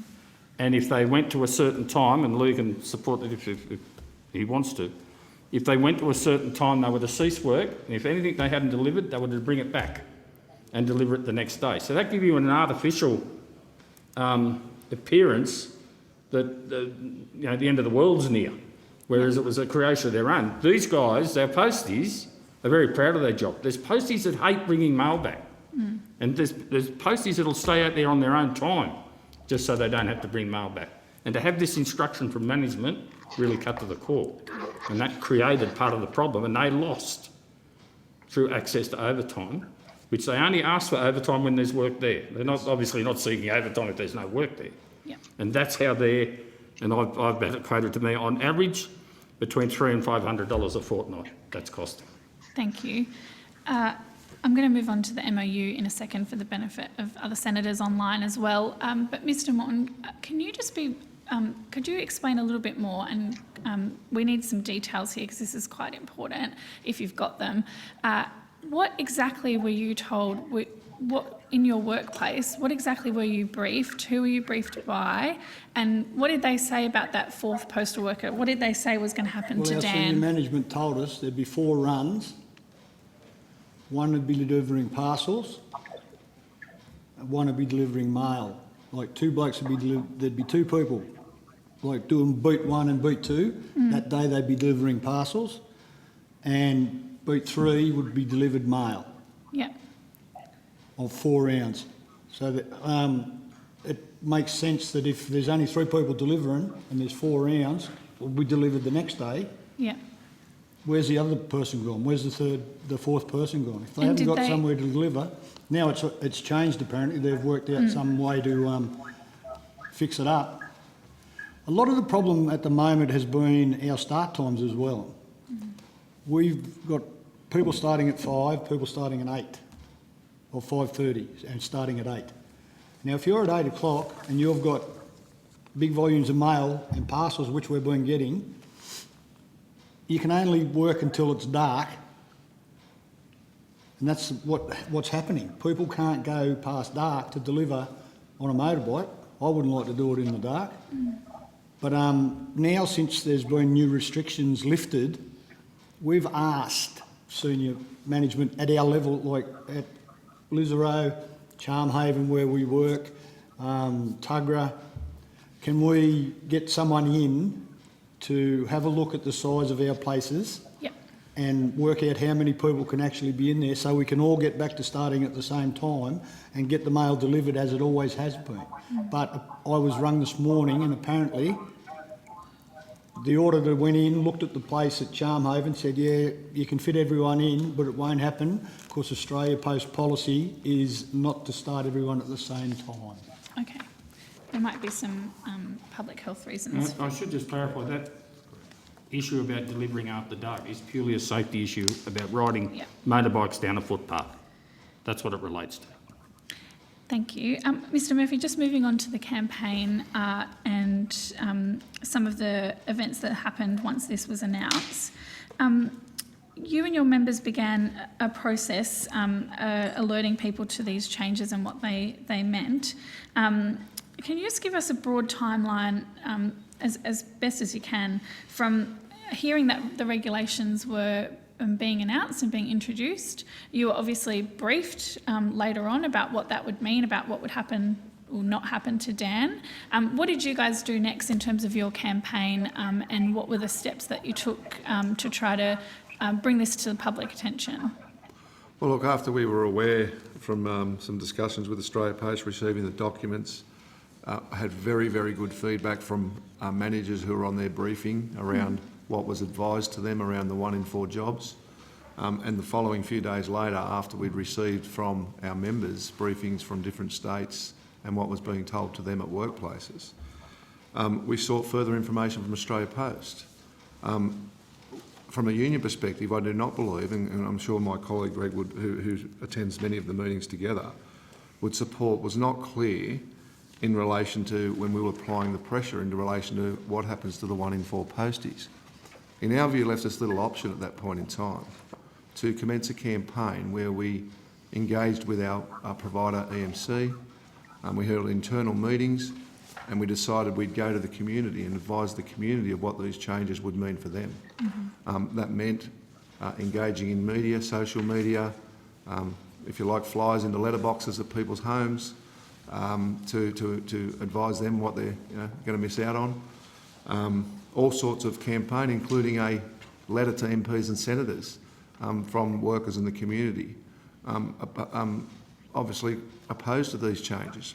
What became more apparent to the union and concern to us was once the regulation was one thing, but once it became more clear around what it meant in relation to a service model, that is where we clearly had a significant difference with Australia Post.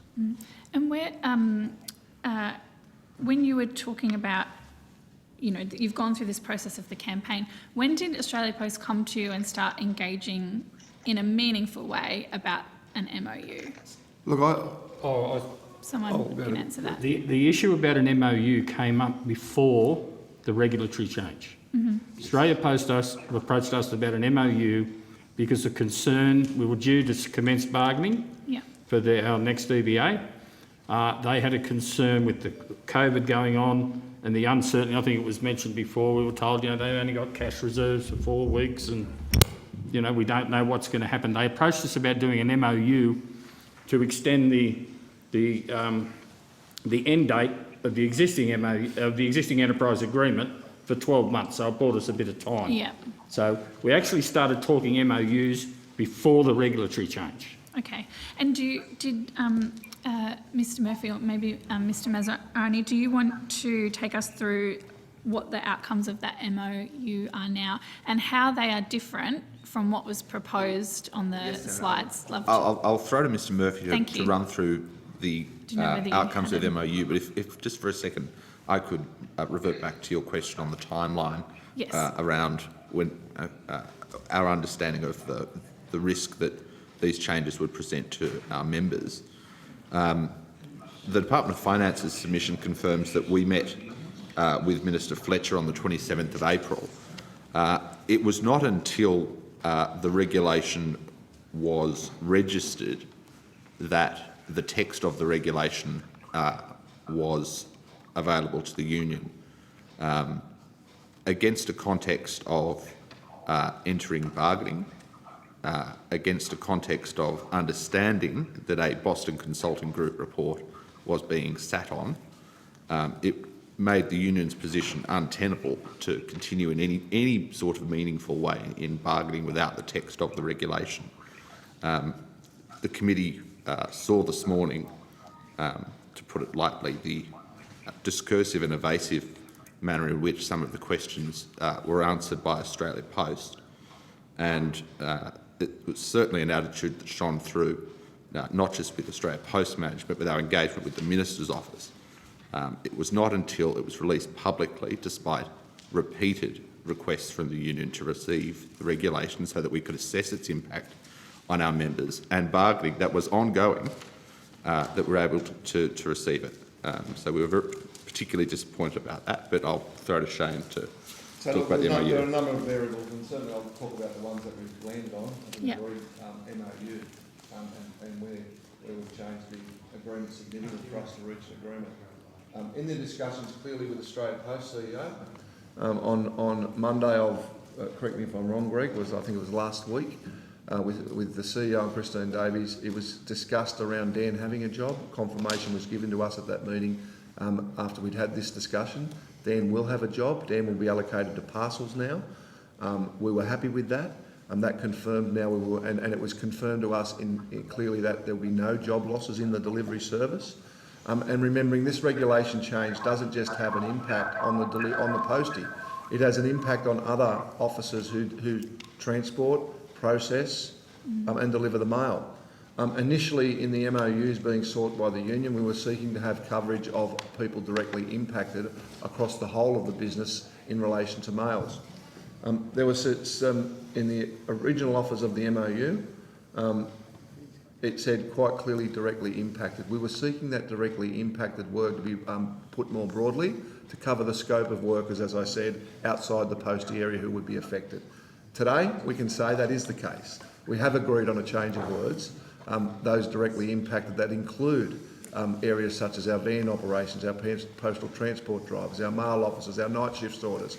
These are the people who will be directly impacted as well by this regulation change that has now simply been put very clearly in words as a change in the MOU, along with agreements that, whilst Australia Post have said after we commenced the campaign there'd be no forced redundancies, we have made a joint statement together, the union and Australia Post, both myself and the CEO together, clearly defining there will be no jobs lost out of the delivery service.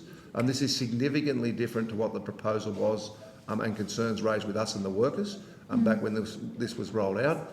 And those are the reasons why we were given due consideration of protecting thousands of jobs when many others are at risk under the cover of COVID-19 to provide an ongoing essential service to the community that will not only protect the posties but many others I've mentioned.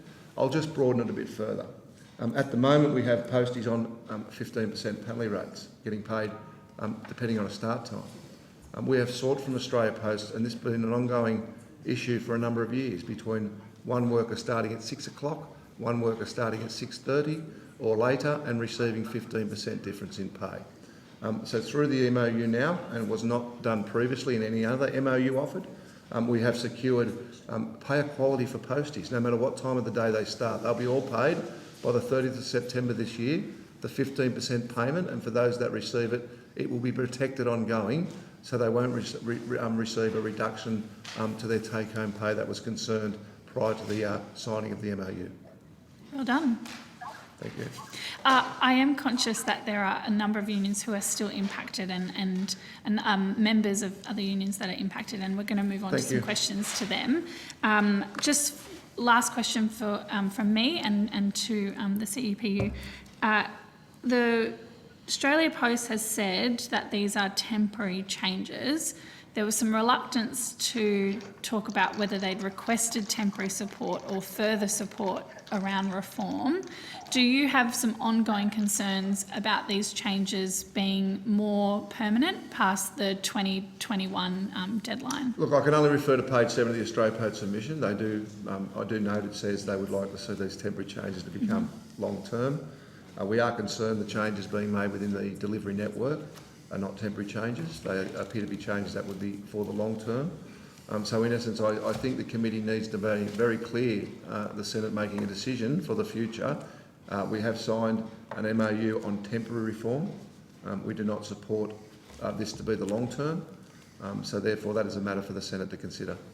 And just to supplement Mr Murphy's answer, Senator, they are substantial structural reforms, and we have considerable concerns that, for want of better expression, it will be very difficult to unscramble the egg at the conclusion of the regulation as it currently stands next year. Okay, thank you. Go for Can I ask the other unions that are present here, what was the consultation with you about these regulatory changes? I'm happy to go next, if that's all right. Absolutely no consultation whatsoever. In fact, the way that we were notified was an email from Australia Post with a media release, so a link to a media release, so no formal discussions at all. So that was the date of the publication of the... yes, it was. Regs? That's how we were informed. And can I ask the metal workers what the what was the level of consultation? We had no consultation at all, Senator. In fact, we read it in the news publications that our members print. That's how we were advised. Thank you.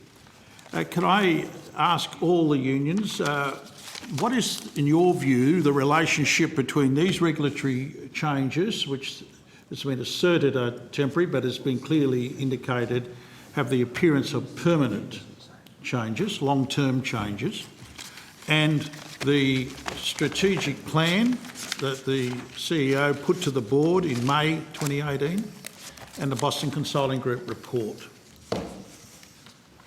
Can you have, who would like to go first? Sorry, Senator, I wasn't quite. My colleague was talking to me. Could you just repeat that, please? Yes. What, in your view, is the relationship between these so-called temporary changes and the strategic review recommendations of May 2018 and the Boston Consulting Group report of February 2020? Look, can I probably go a step further than that, Senator Carr, in relation to it. This has been a long-held desire of Australia Post since about 2014, even prior to the changeover of the CEO, that they've always had and my predecessors, I understand, had meetings around this back in 2014-15, seeking to want to make changes to the delivery service of mail and parcels, similar to what we're talking about now. So in essence, it's been around for a long time. There was I think it was a PCW report of 2018 as well that suggested similar type things, so it's not unusual. And the other unions, do you have a view about that question? I would just say that we think it's a pretty opportunistic change, frankly, under the guise of COVID-19, but also there's also the issue that we haven't seen the Boston Consulting report. We don't know what's in it. We know that there will be organisational changes, and we've asked for a copy of that report on a number of occasions and unfortunately it hasn't been forthcoming, so it's really hard for us to make the link without seeing it. Ms Casson or Mr Debner? Senator, thanks for that.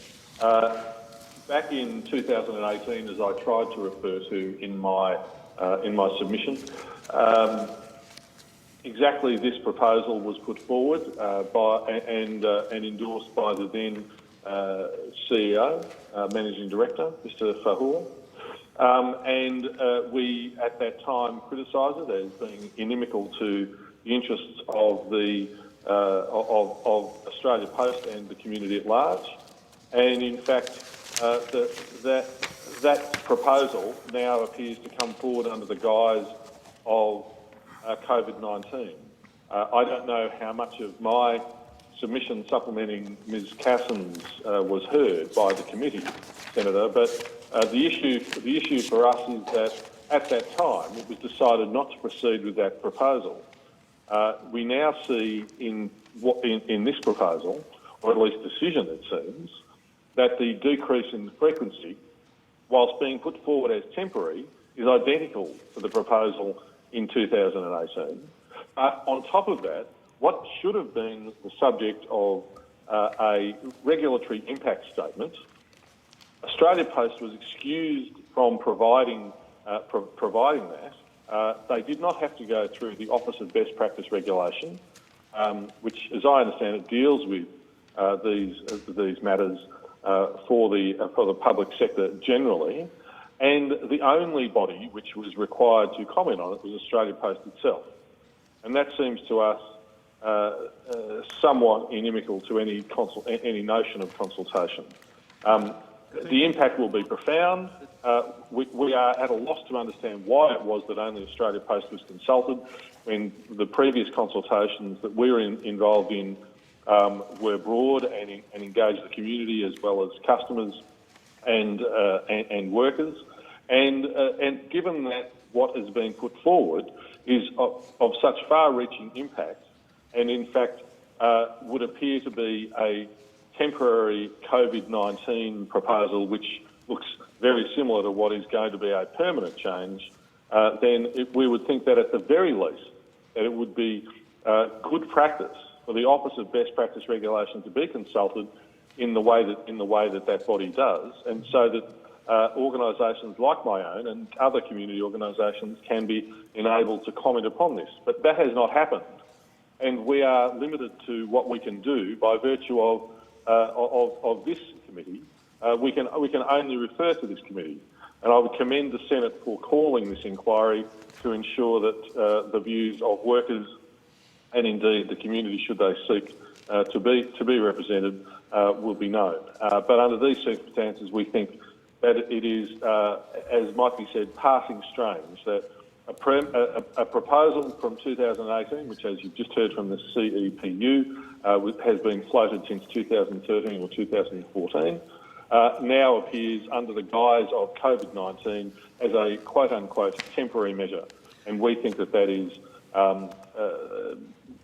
it bears significant examination by the Senate and, in fact, by all reasonable Australians interested in the community service obligations of Australia Post. Now, in the strategy plan of 2018, it indicated that the workplace and workforce changes included a 4.8% reduction in overall direct employment headcount between financial year 15 to 17, and a reduction in the amount of paid work of 3.2% and overtime by 13.4%. in the letters and mail network in the financial year 17, achieved predominantly as a result of operational changes implemented as part of the roles. Well, I'm sure you'll understand the technical language. So I would ask, if the headcount has been reduced from 37,661 to 35,840, and we were told today headcounts remain stable, I'm wondering if you could comment on what has been the changes in the employment practices of Australia Post across the three unions that are represented in these submissions today. Well, I'm happy to kick it off. What's been different recently? I mean, not since COVID, I'll put it this way, Australia Post has had a freeze on any employment, full-time employment. But what has happened over the past couple of years, you've got a mix. You've got a mix of casual employees who are all stood down, or the majority were at the start of the COVID-19 and switched off. You have a number of, and very large number across the states at the moment, of fixed-term employees who should be placed into a permanent role where we've got vacant jobs and vacant rounds to perform. But instead of showing the numbers up as full-time employees, these are people placed on fixed-term employment. We've got some people up to 3 years at the moment. We've just found out during this course of this campaign that have come forward to advise us that, 2 years, 18 months, 12 months, 3 years as a fixed-term employee. Now, what has also occurred in some areas, not many, because this goes both ways, I will say this, there has been work outsourced, but we've also had to have some work come back the other way to be insourced. So, contract the rounds becoming postie rounds and vice versa, where it's not viable to do it the other way. So is it your understanding that there's been a reduction in the overall direct employment and a reduction in overtime? There would be. 2015, we did the reform accord with the then CEO, Ahmed Fahour, which relates to that roles you were talking about, which is roles stands for Reform of Letter Service. That introduced some changes because that was at the start of the decline in the letter performance, if you like, in the letter volumes, not the performance, in the letter volumes.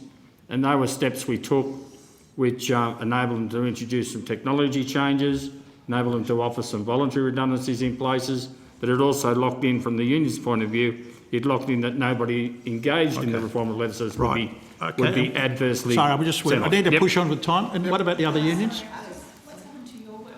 Yeah.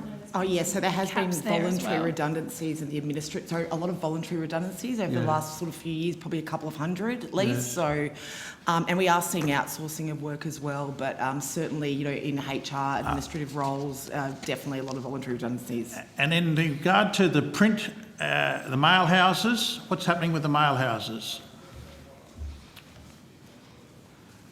Sorry, Senator, I dropped out there for a while. At the moment, they're considering whether this goes through what they're going to be doing, they have to restructure, but there's been some downsizing in the mail houses because of the decline in mail services, but not significant numbers thus far. Do you have any numbers at all Ms. Kazan? I could take it on notice and provide that. Thank you. All right, in regard to the fleet issue that I raised before, I don't know whether or not you were online and were able to hear any of that. The question of the procurement of the electric vehicles, the three-wheeled and four-wheeled electric vehicles, the replacement for the motorbikes.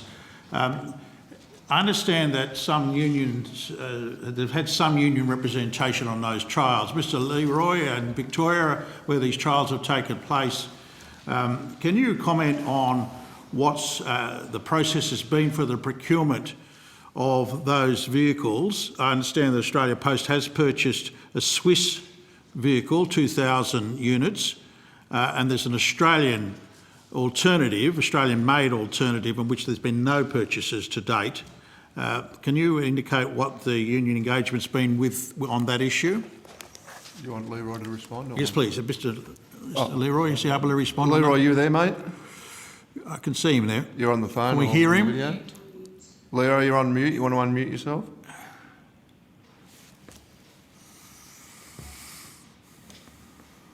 Leroy? Can we hear you there?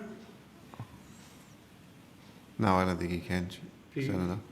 While he's trying to sort that out, Senator, if I could just say, I was going to speak up. once they identified this company, Stealth, from down in Victoria, that were building an alternative, I was invited down to have a look at the prototype, which was one that actually been cobbled together from his own motorbike, because the first thing that was obvious... I understand he actually has defence contracts at the moment. Correct. Yes, that's correct. Yeah. That's correct. Now, I had a look at the vehicle. I'm not qualified to ride it, so he rode it around the yard and demonstrated its braking capacity and its carrying capacity and its stability by riding over gutters, etc. And it looked, just from my untrained eye, a much more sturdier vehicle than the Swiss alternative. Now, I had some quiet conversation with him saying that I liked the look of his product and he would have our support given it was manufactured entirely in Australia. I said, however, but your issue is going to have to be to get across Australia Post and the cost, but certainly we would support an Australian designed and built machine over a Swiss one, and from there it went out to trial at the Mooralbark trial, and I've lost track of it, and then that's when Leroy would take over. Mr. Leroy, are you online now? Senator Carr, can you hear? So, Mr. Leroy, I was just... Can you... Yep. Can you hear us, Leroy? This is most unsatisfactory, you know. Really is. Senator, if I may, and I respect that Mr. Leroy may in fact be able to use the technology eventually if it works, but I just seek to address you briefly on that question that you've asked. The issue of government procurement is, of course, one at the moment which is a major concern to the AMWU. As you'd be aware, government has a significant part of the procurement of vehicles and other means of transport, etc. But of course, it's a much broader issue. And the concern that we have as a union is that Australia Post immediately went to tender for 2,000 of these tricycles, and has, it appears, purchased those 2,000 vehicles from Switzerland without necessarily testing the local market. We're very heartened by the proposal from the local manufacturer, which has come forward to potentially tender for those vehicles. But the fact is, in the meantime, there are now 2,000 vehicles which will be on the road for Australia Post, and they are not made in Australia.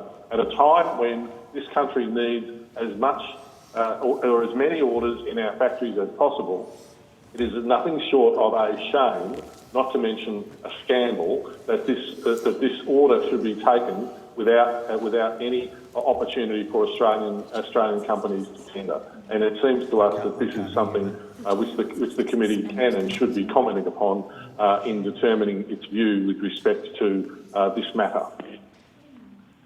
Order. Senator Carr, can you hear me? Yes, I can now. I think Leroy can hear us now. We can hear you, Chair. We appear to be having a lot of problems with the video conferencing. it appears now to be working. Can I just remind witnesses, particularly those who are online, to state their name for the purpose of Hansard, because it's not apparent in many cases who is actually answering a question, and that's important for the record of the committee during the hearing. Senator Carr, on this particular topic, I don't know how closely it's related to the regulations that we are dealing with, but given the time and the fact that there are other senators who wish to ask questions on these regulations, could I ask you to bring this line of questions? Yeah, sure. Can I... Yes. Senator Van and Senator Patrick have questions, and I believe Senator Smith as well. Yeah, can I... I've asked some questions. I think it's clear that the issue of the technology that's used to actually deliver these regulations is actually pertinent to the committee's considerations. And throughout all the documents, Mr Chairman, you will find references to this transformational technology that the Australia Post Management is seeking. Labor, and I just now want to read directly from the strategic plan. It says, labour costs can be addressed with ongoing labour productivity work through processes of re-engineering and automation and reviewing the number of employees required. Initiatives may involve areas such as automated sorting of all post office boxes and investment in technologies to reduce time per transaction. And over time, Australia Post considered changing the current agreement on operating with a minimum of 3 employees per outlet and combining several physical locations under different postal managers. If Australia Post also rationalised its network by introducing automatic locations, there would have to be a commensurate reduction in labour required.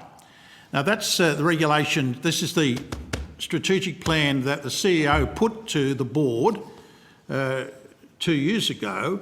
I'm wondering, has that matter been put to the unions?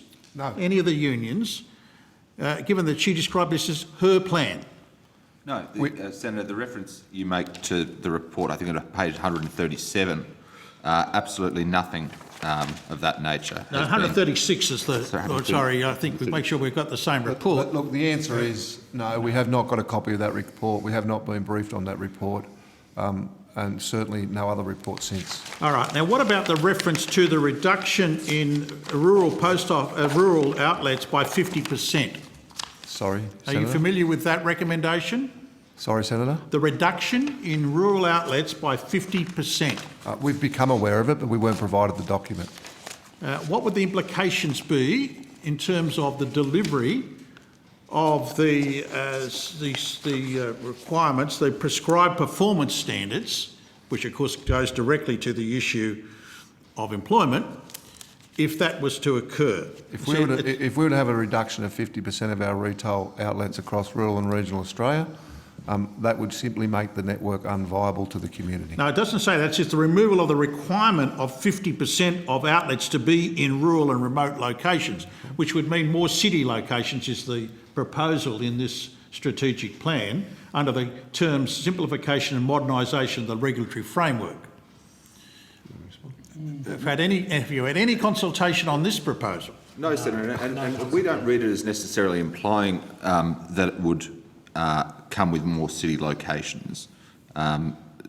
Squarely, it's an attack on the obligation to maintain a rural presence, which is obviously something we think is fundamental to Australia Post's character, but it's commensurate with the attitude taken by Post in the report more broadly of trying to offload the parts of the business it sees as unprofitable and is very closely related to the recommendation that you alluded to earlier about pursuing government support and funding for the CSO going forward.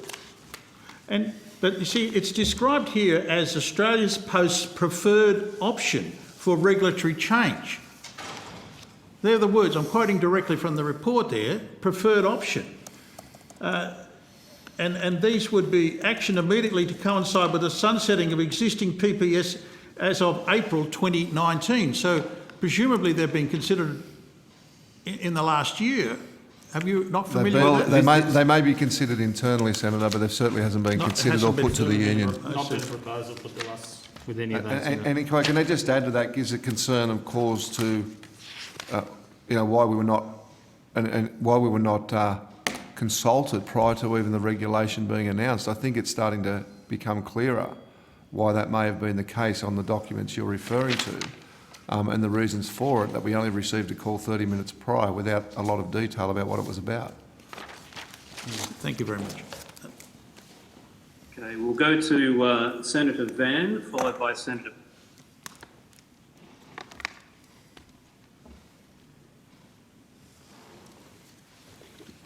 Senator Van, you have the call.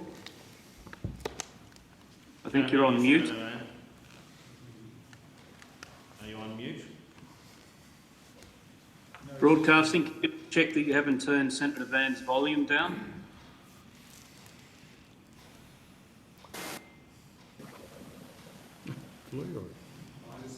Senator Van, try again.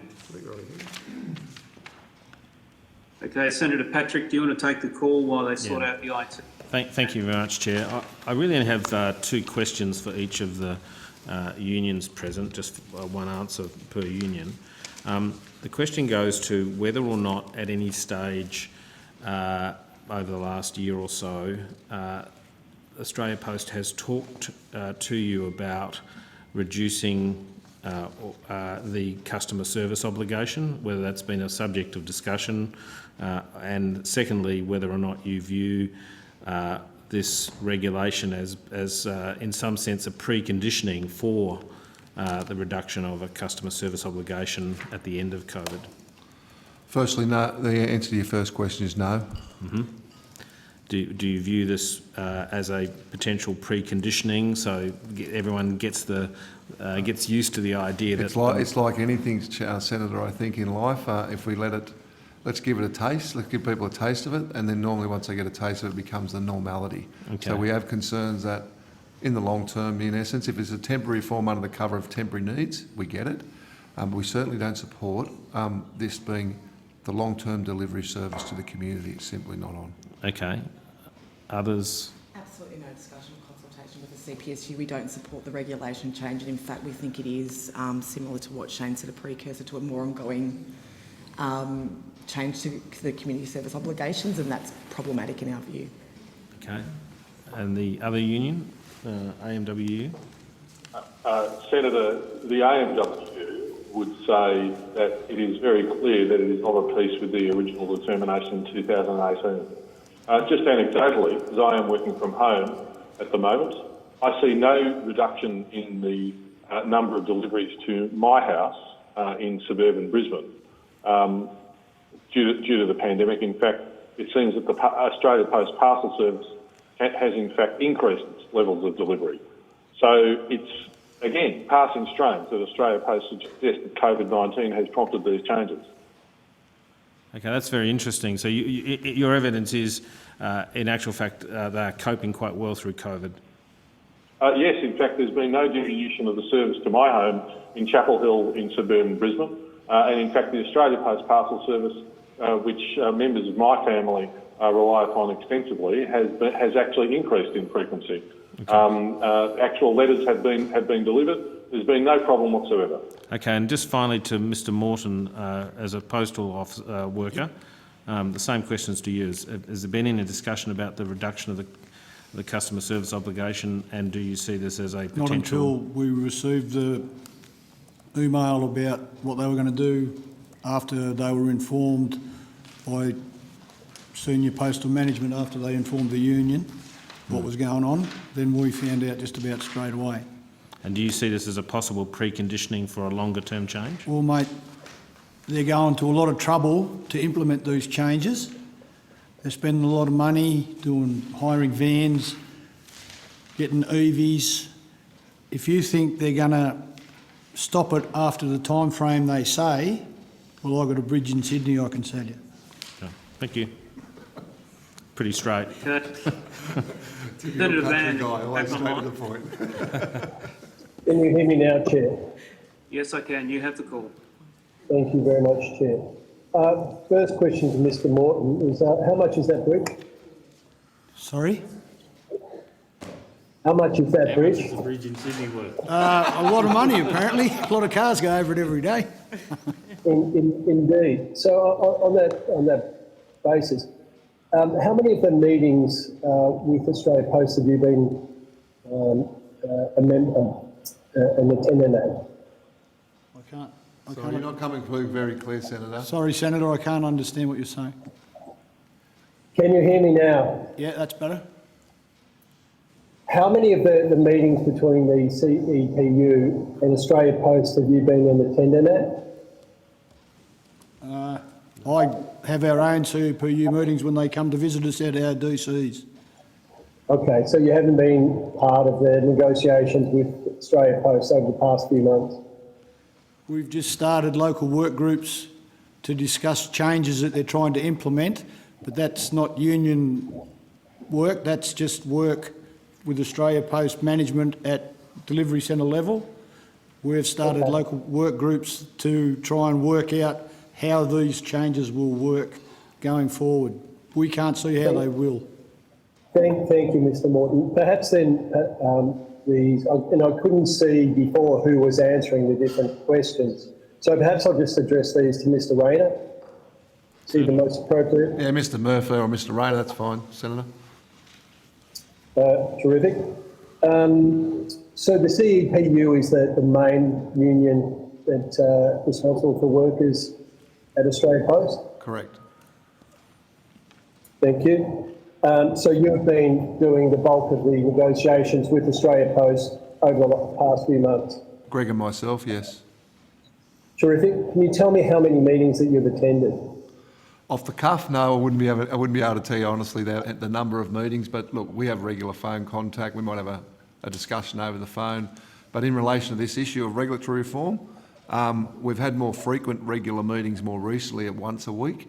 Correct me if I'm wrong, Greg, the regulation rolled out, we were chasing, as Greg put it before from the Minister, the terms of reference of the regulation. We never received that. We never met with some after the announcement with Post and I couldn't quote exactly the period of time, but a reasonable period of time thereafter, where we were seeking this information and operationally the effects on the business.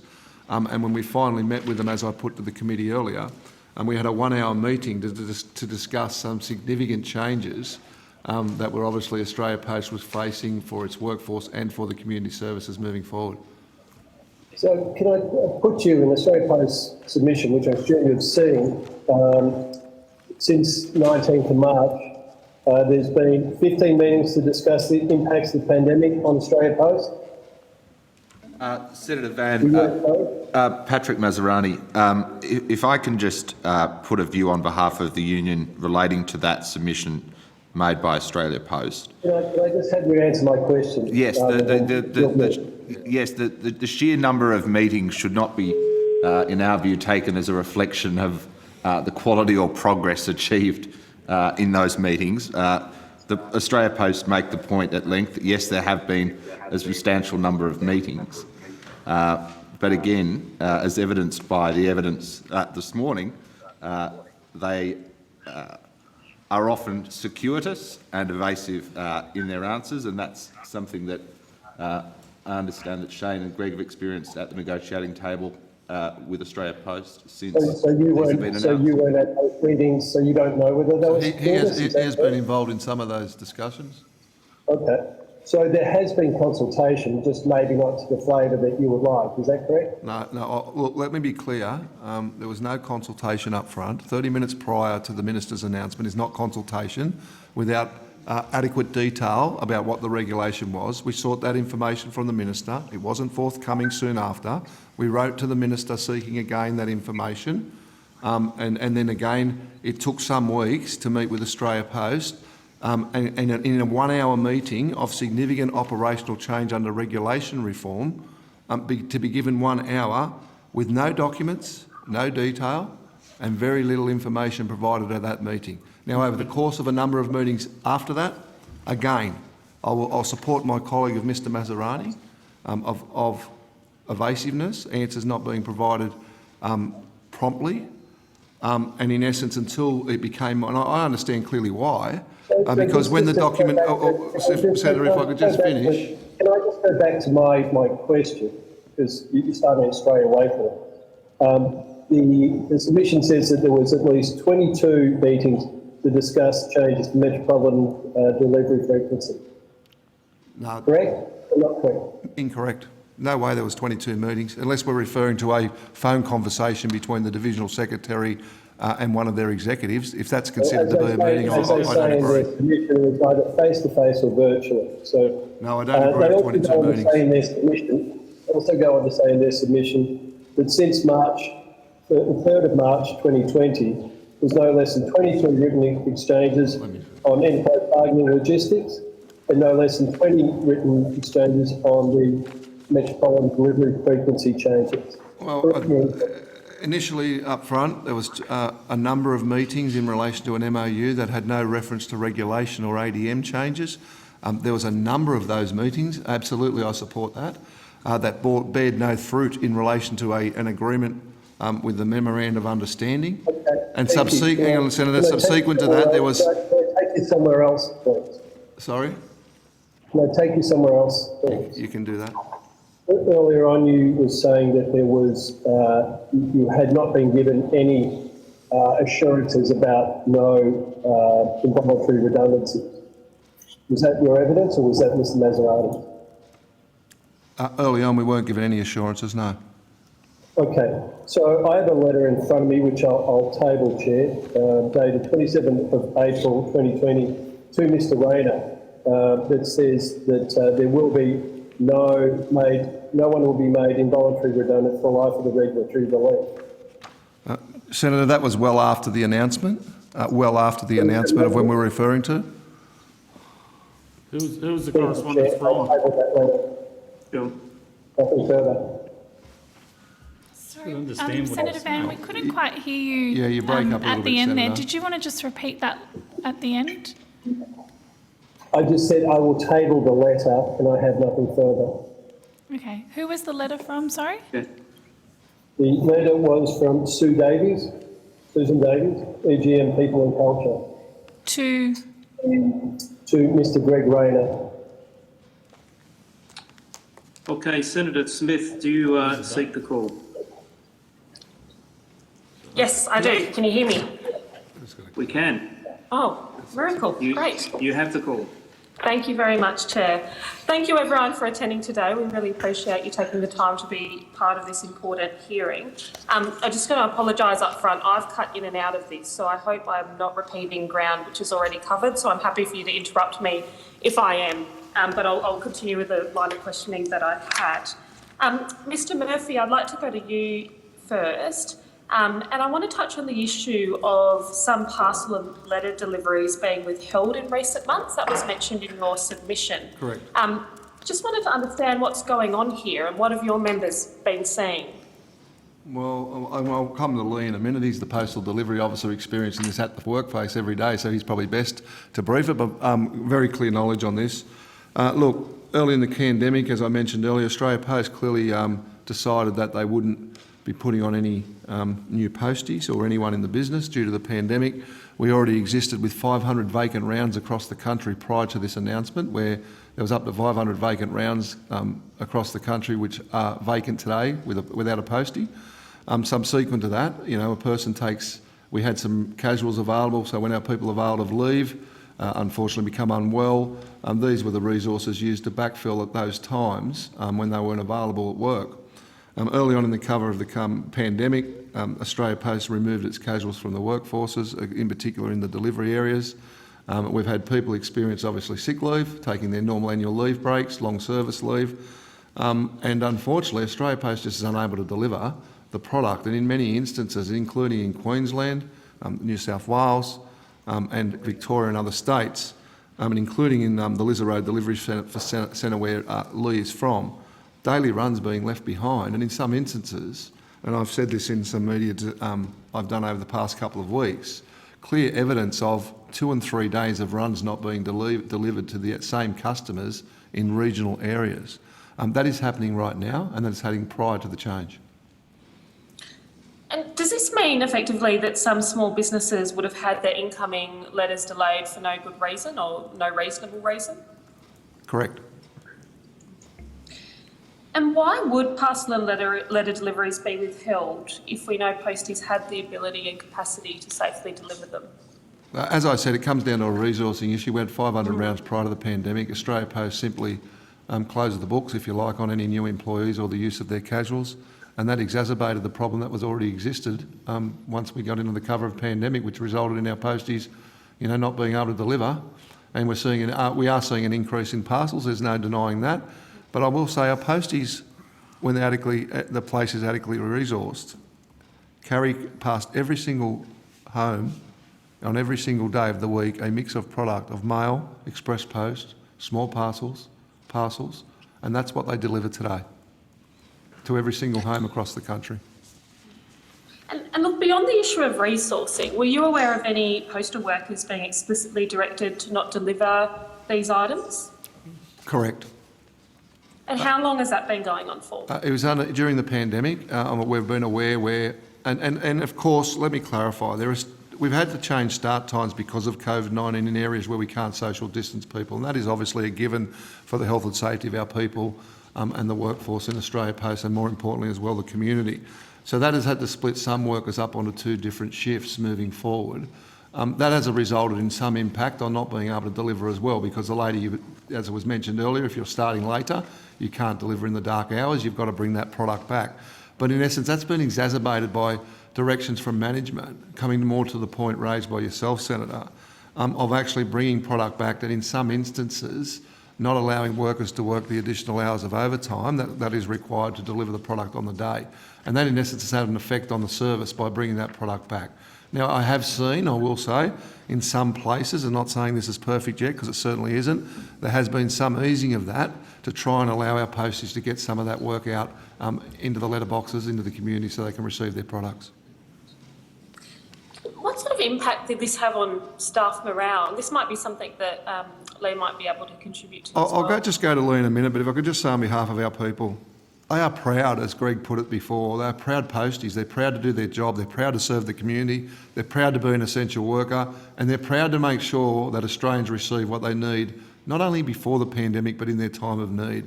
And I'll go to Lee because these people are proud. They are feeling frustrated. They do feel they're letting the community down when they're unable to deliver the products they see arriving in their facilities on a daily basis that they would normally see prior to the pandemic being delivered on a daily basis, not being left behind. But I'll go to Lee. Hello, Senator Smith. My name's Lee Morton. We have runs left just about every day at my delivery facility. Usually how it works is people will do their run and then split up and help deliver rounds that are unstaffed, if you understand what I mean. Because of the split start times, sometimes this isn't possible.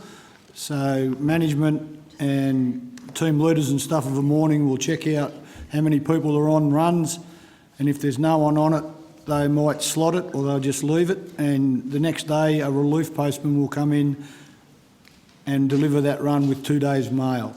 We had a run at Woy Woy, was left 3 days. He had 3 days' mail when he had to deliver it. And these aren't insignificant amounts of mail.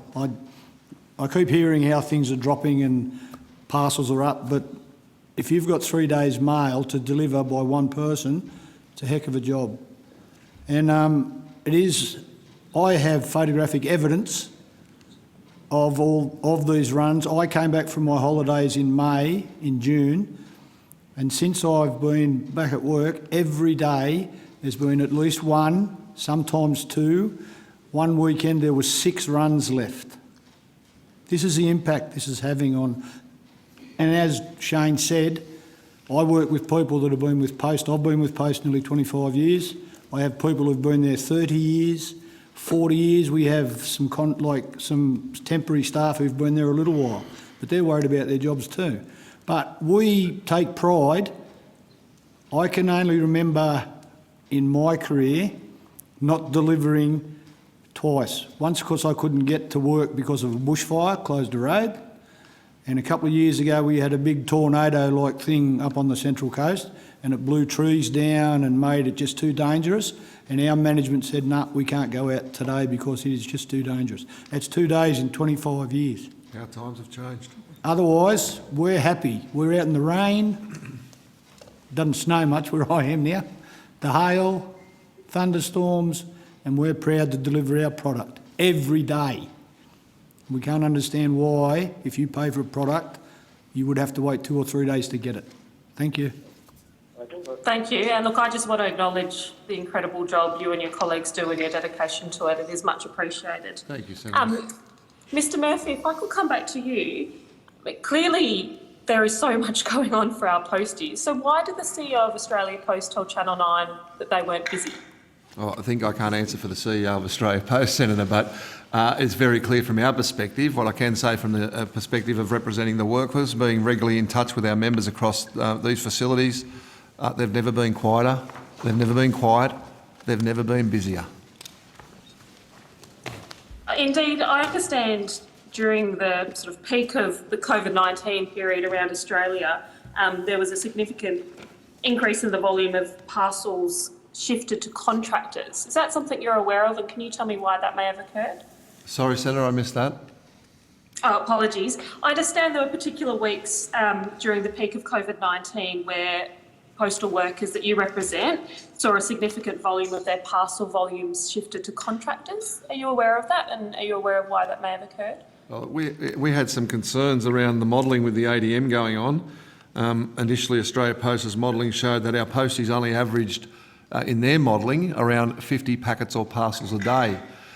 In their modelling, on average, it is very much reported to the union precisely. On average, they carry up to 90 on average a day, and in particular, many days they're above the 90, and Lee could talk to these points, carrying more than 90 packets or parcels a day at the moment. So in essence, this was and we put the pressure on Australia Post early on when they finally came to us about this ADM, saying that their modelling was simply wrong. Currently, 4 posties today average of over 4 rounds at 90 parcels. That's an average of carrying 360 packets and parcels today over 4 rounds. What Australia Post was proposing by their modelling was showing, in essence, their modelling was wrong moving forward at the ADM. So all of a sudden we saw posties complaining to us when we challenged these numbers, complaining to us that all of a sudden their packets and parcels were dropping off from their delivery bag on a daily basis and being shifted to contractors, in essence, we believe, to try and match up the average being provided to us of them only carrying 50 a day, when in fact we were obviously providing figures that were carrying 90 a day. Now I'll come to where we are today, if I can. As I said, we've got 4 posties doing 4 rounds of a mix of all the product today. And if you average it out at 90, which they are currently doing across the country, some do more, some do a bit less, but the average is 90. That's 360 packets and parcels our posties deliver across 4 rounds to customers. Australia Post is in this modelling, in this document that has been tabled, clearly defines that the new posties would carry around, the mail postie they propose would carry around 30 packets and parcels. When you consider today they carry 360, and now the 2 posties as a mail postie will cover 4 rounds under their new modelling, at 30 packets a day, that's 120 over those 4 rounds, where they're currently carrying 360. What happened to the other 240 that were carried today? Well, in their original modelling, until it become more cleaner on Dan, it showed only about 130 of those 240 parcels were going to be done in their modelling by Cindy. But now that Dan, and 120 of those we were concerned about that are currently being delivered by posties as they are today, were being obviously given to another workforce to deliver. So now Dan's back in the mix. We're confident that he'll be delivering the 120 extras that obviously are being delivered across the 4 rounds today, as opposed to obviously considering to be done by a different workforce. Thank you. Just to clarify, so prior to COVID-19, can you tell me what proportion of a postie's parry products would be parcel and packet based as opposed to letter based? Look, if I go back 10 years ago, they were carrying around 1,200 letters a day in their bag, in their pannier bags on their motorcycles. Today, prior to COVID-19, that would have been around the 400 or 500 mark. and they were carrying, in essence, anywhere on average 90. Some days, and Lee will report, they carry 150 packets and parcels, depending on the volume. So more than 50 or 60% of their work today is already packets and parcels on their rounds. Right, so to anyone who is under this misleading impression that our postal workers aren't trained in parcel deliveries, what would you say? They absolutely deliver them today. Can you explain what has actually occurred to the role of the average postal worker over the past decade as letter volumes have declined? What has been the overall impact on their job? Well, the overall impact is about reforming our, and the union has led the way with Australia Post in working very closely in reforming the postal service for our posties. 10 years ago, they carried only letters, 10 or 15 years ago. As letters have declined and Australians' way of life has changed to rely upon small packets, express post, small parcels and parcels, we have transitioned our posties with Australia Post to carry that product across those rounds to deliver every single day to every single customer. We've transitioned from just being on a motorcycle to moving to a more relevant vehicle to be able to carry the product that it's moving to for the future. That is in essence reforming and staying ahead of the game to protect the jobs of our members, protect the business and protect the services they provide ongoing to the community, and will continually do that. Thank you. And look, again, on behalf of members of the committee, thank you to you for all the advocacy you're doing on behalf of your members and the other unions here as well today. Thank you. Senator. Senator McMahon, do you wish the call? No, Chair, thank you. I'm good. I've got a couple more questions if I can jump in. It's Senator Green, sorry. Sure. Just we just confirm Senator Hanson has left the call. Sorry. Now? I believe she has. I think she had another committee at 12, but assuming she's not here, then Senator Green, you have the call. Thank you. Ms Muscat-Bentley, can I just ask, in your submission and in your opening statement today, you've explained that some of your members were asked to go on extended leave or take up their leave entitlements at the beginning of the COVID-19, around Easter? Correct. Is that right?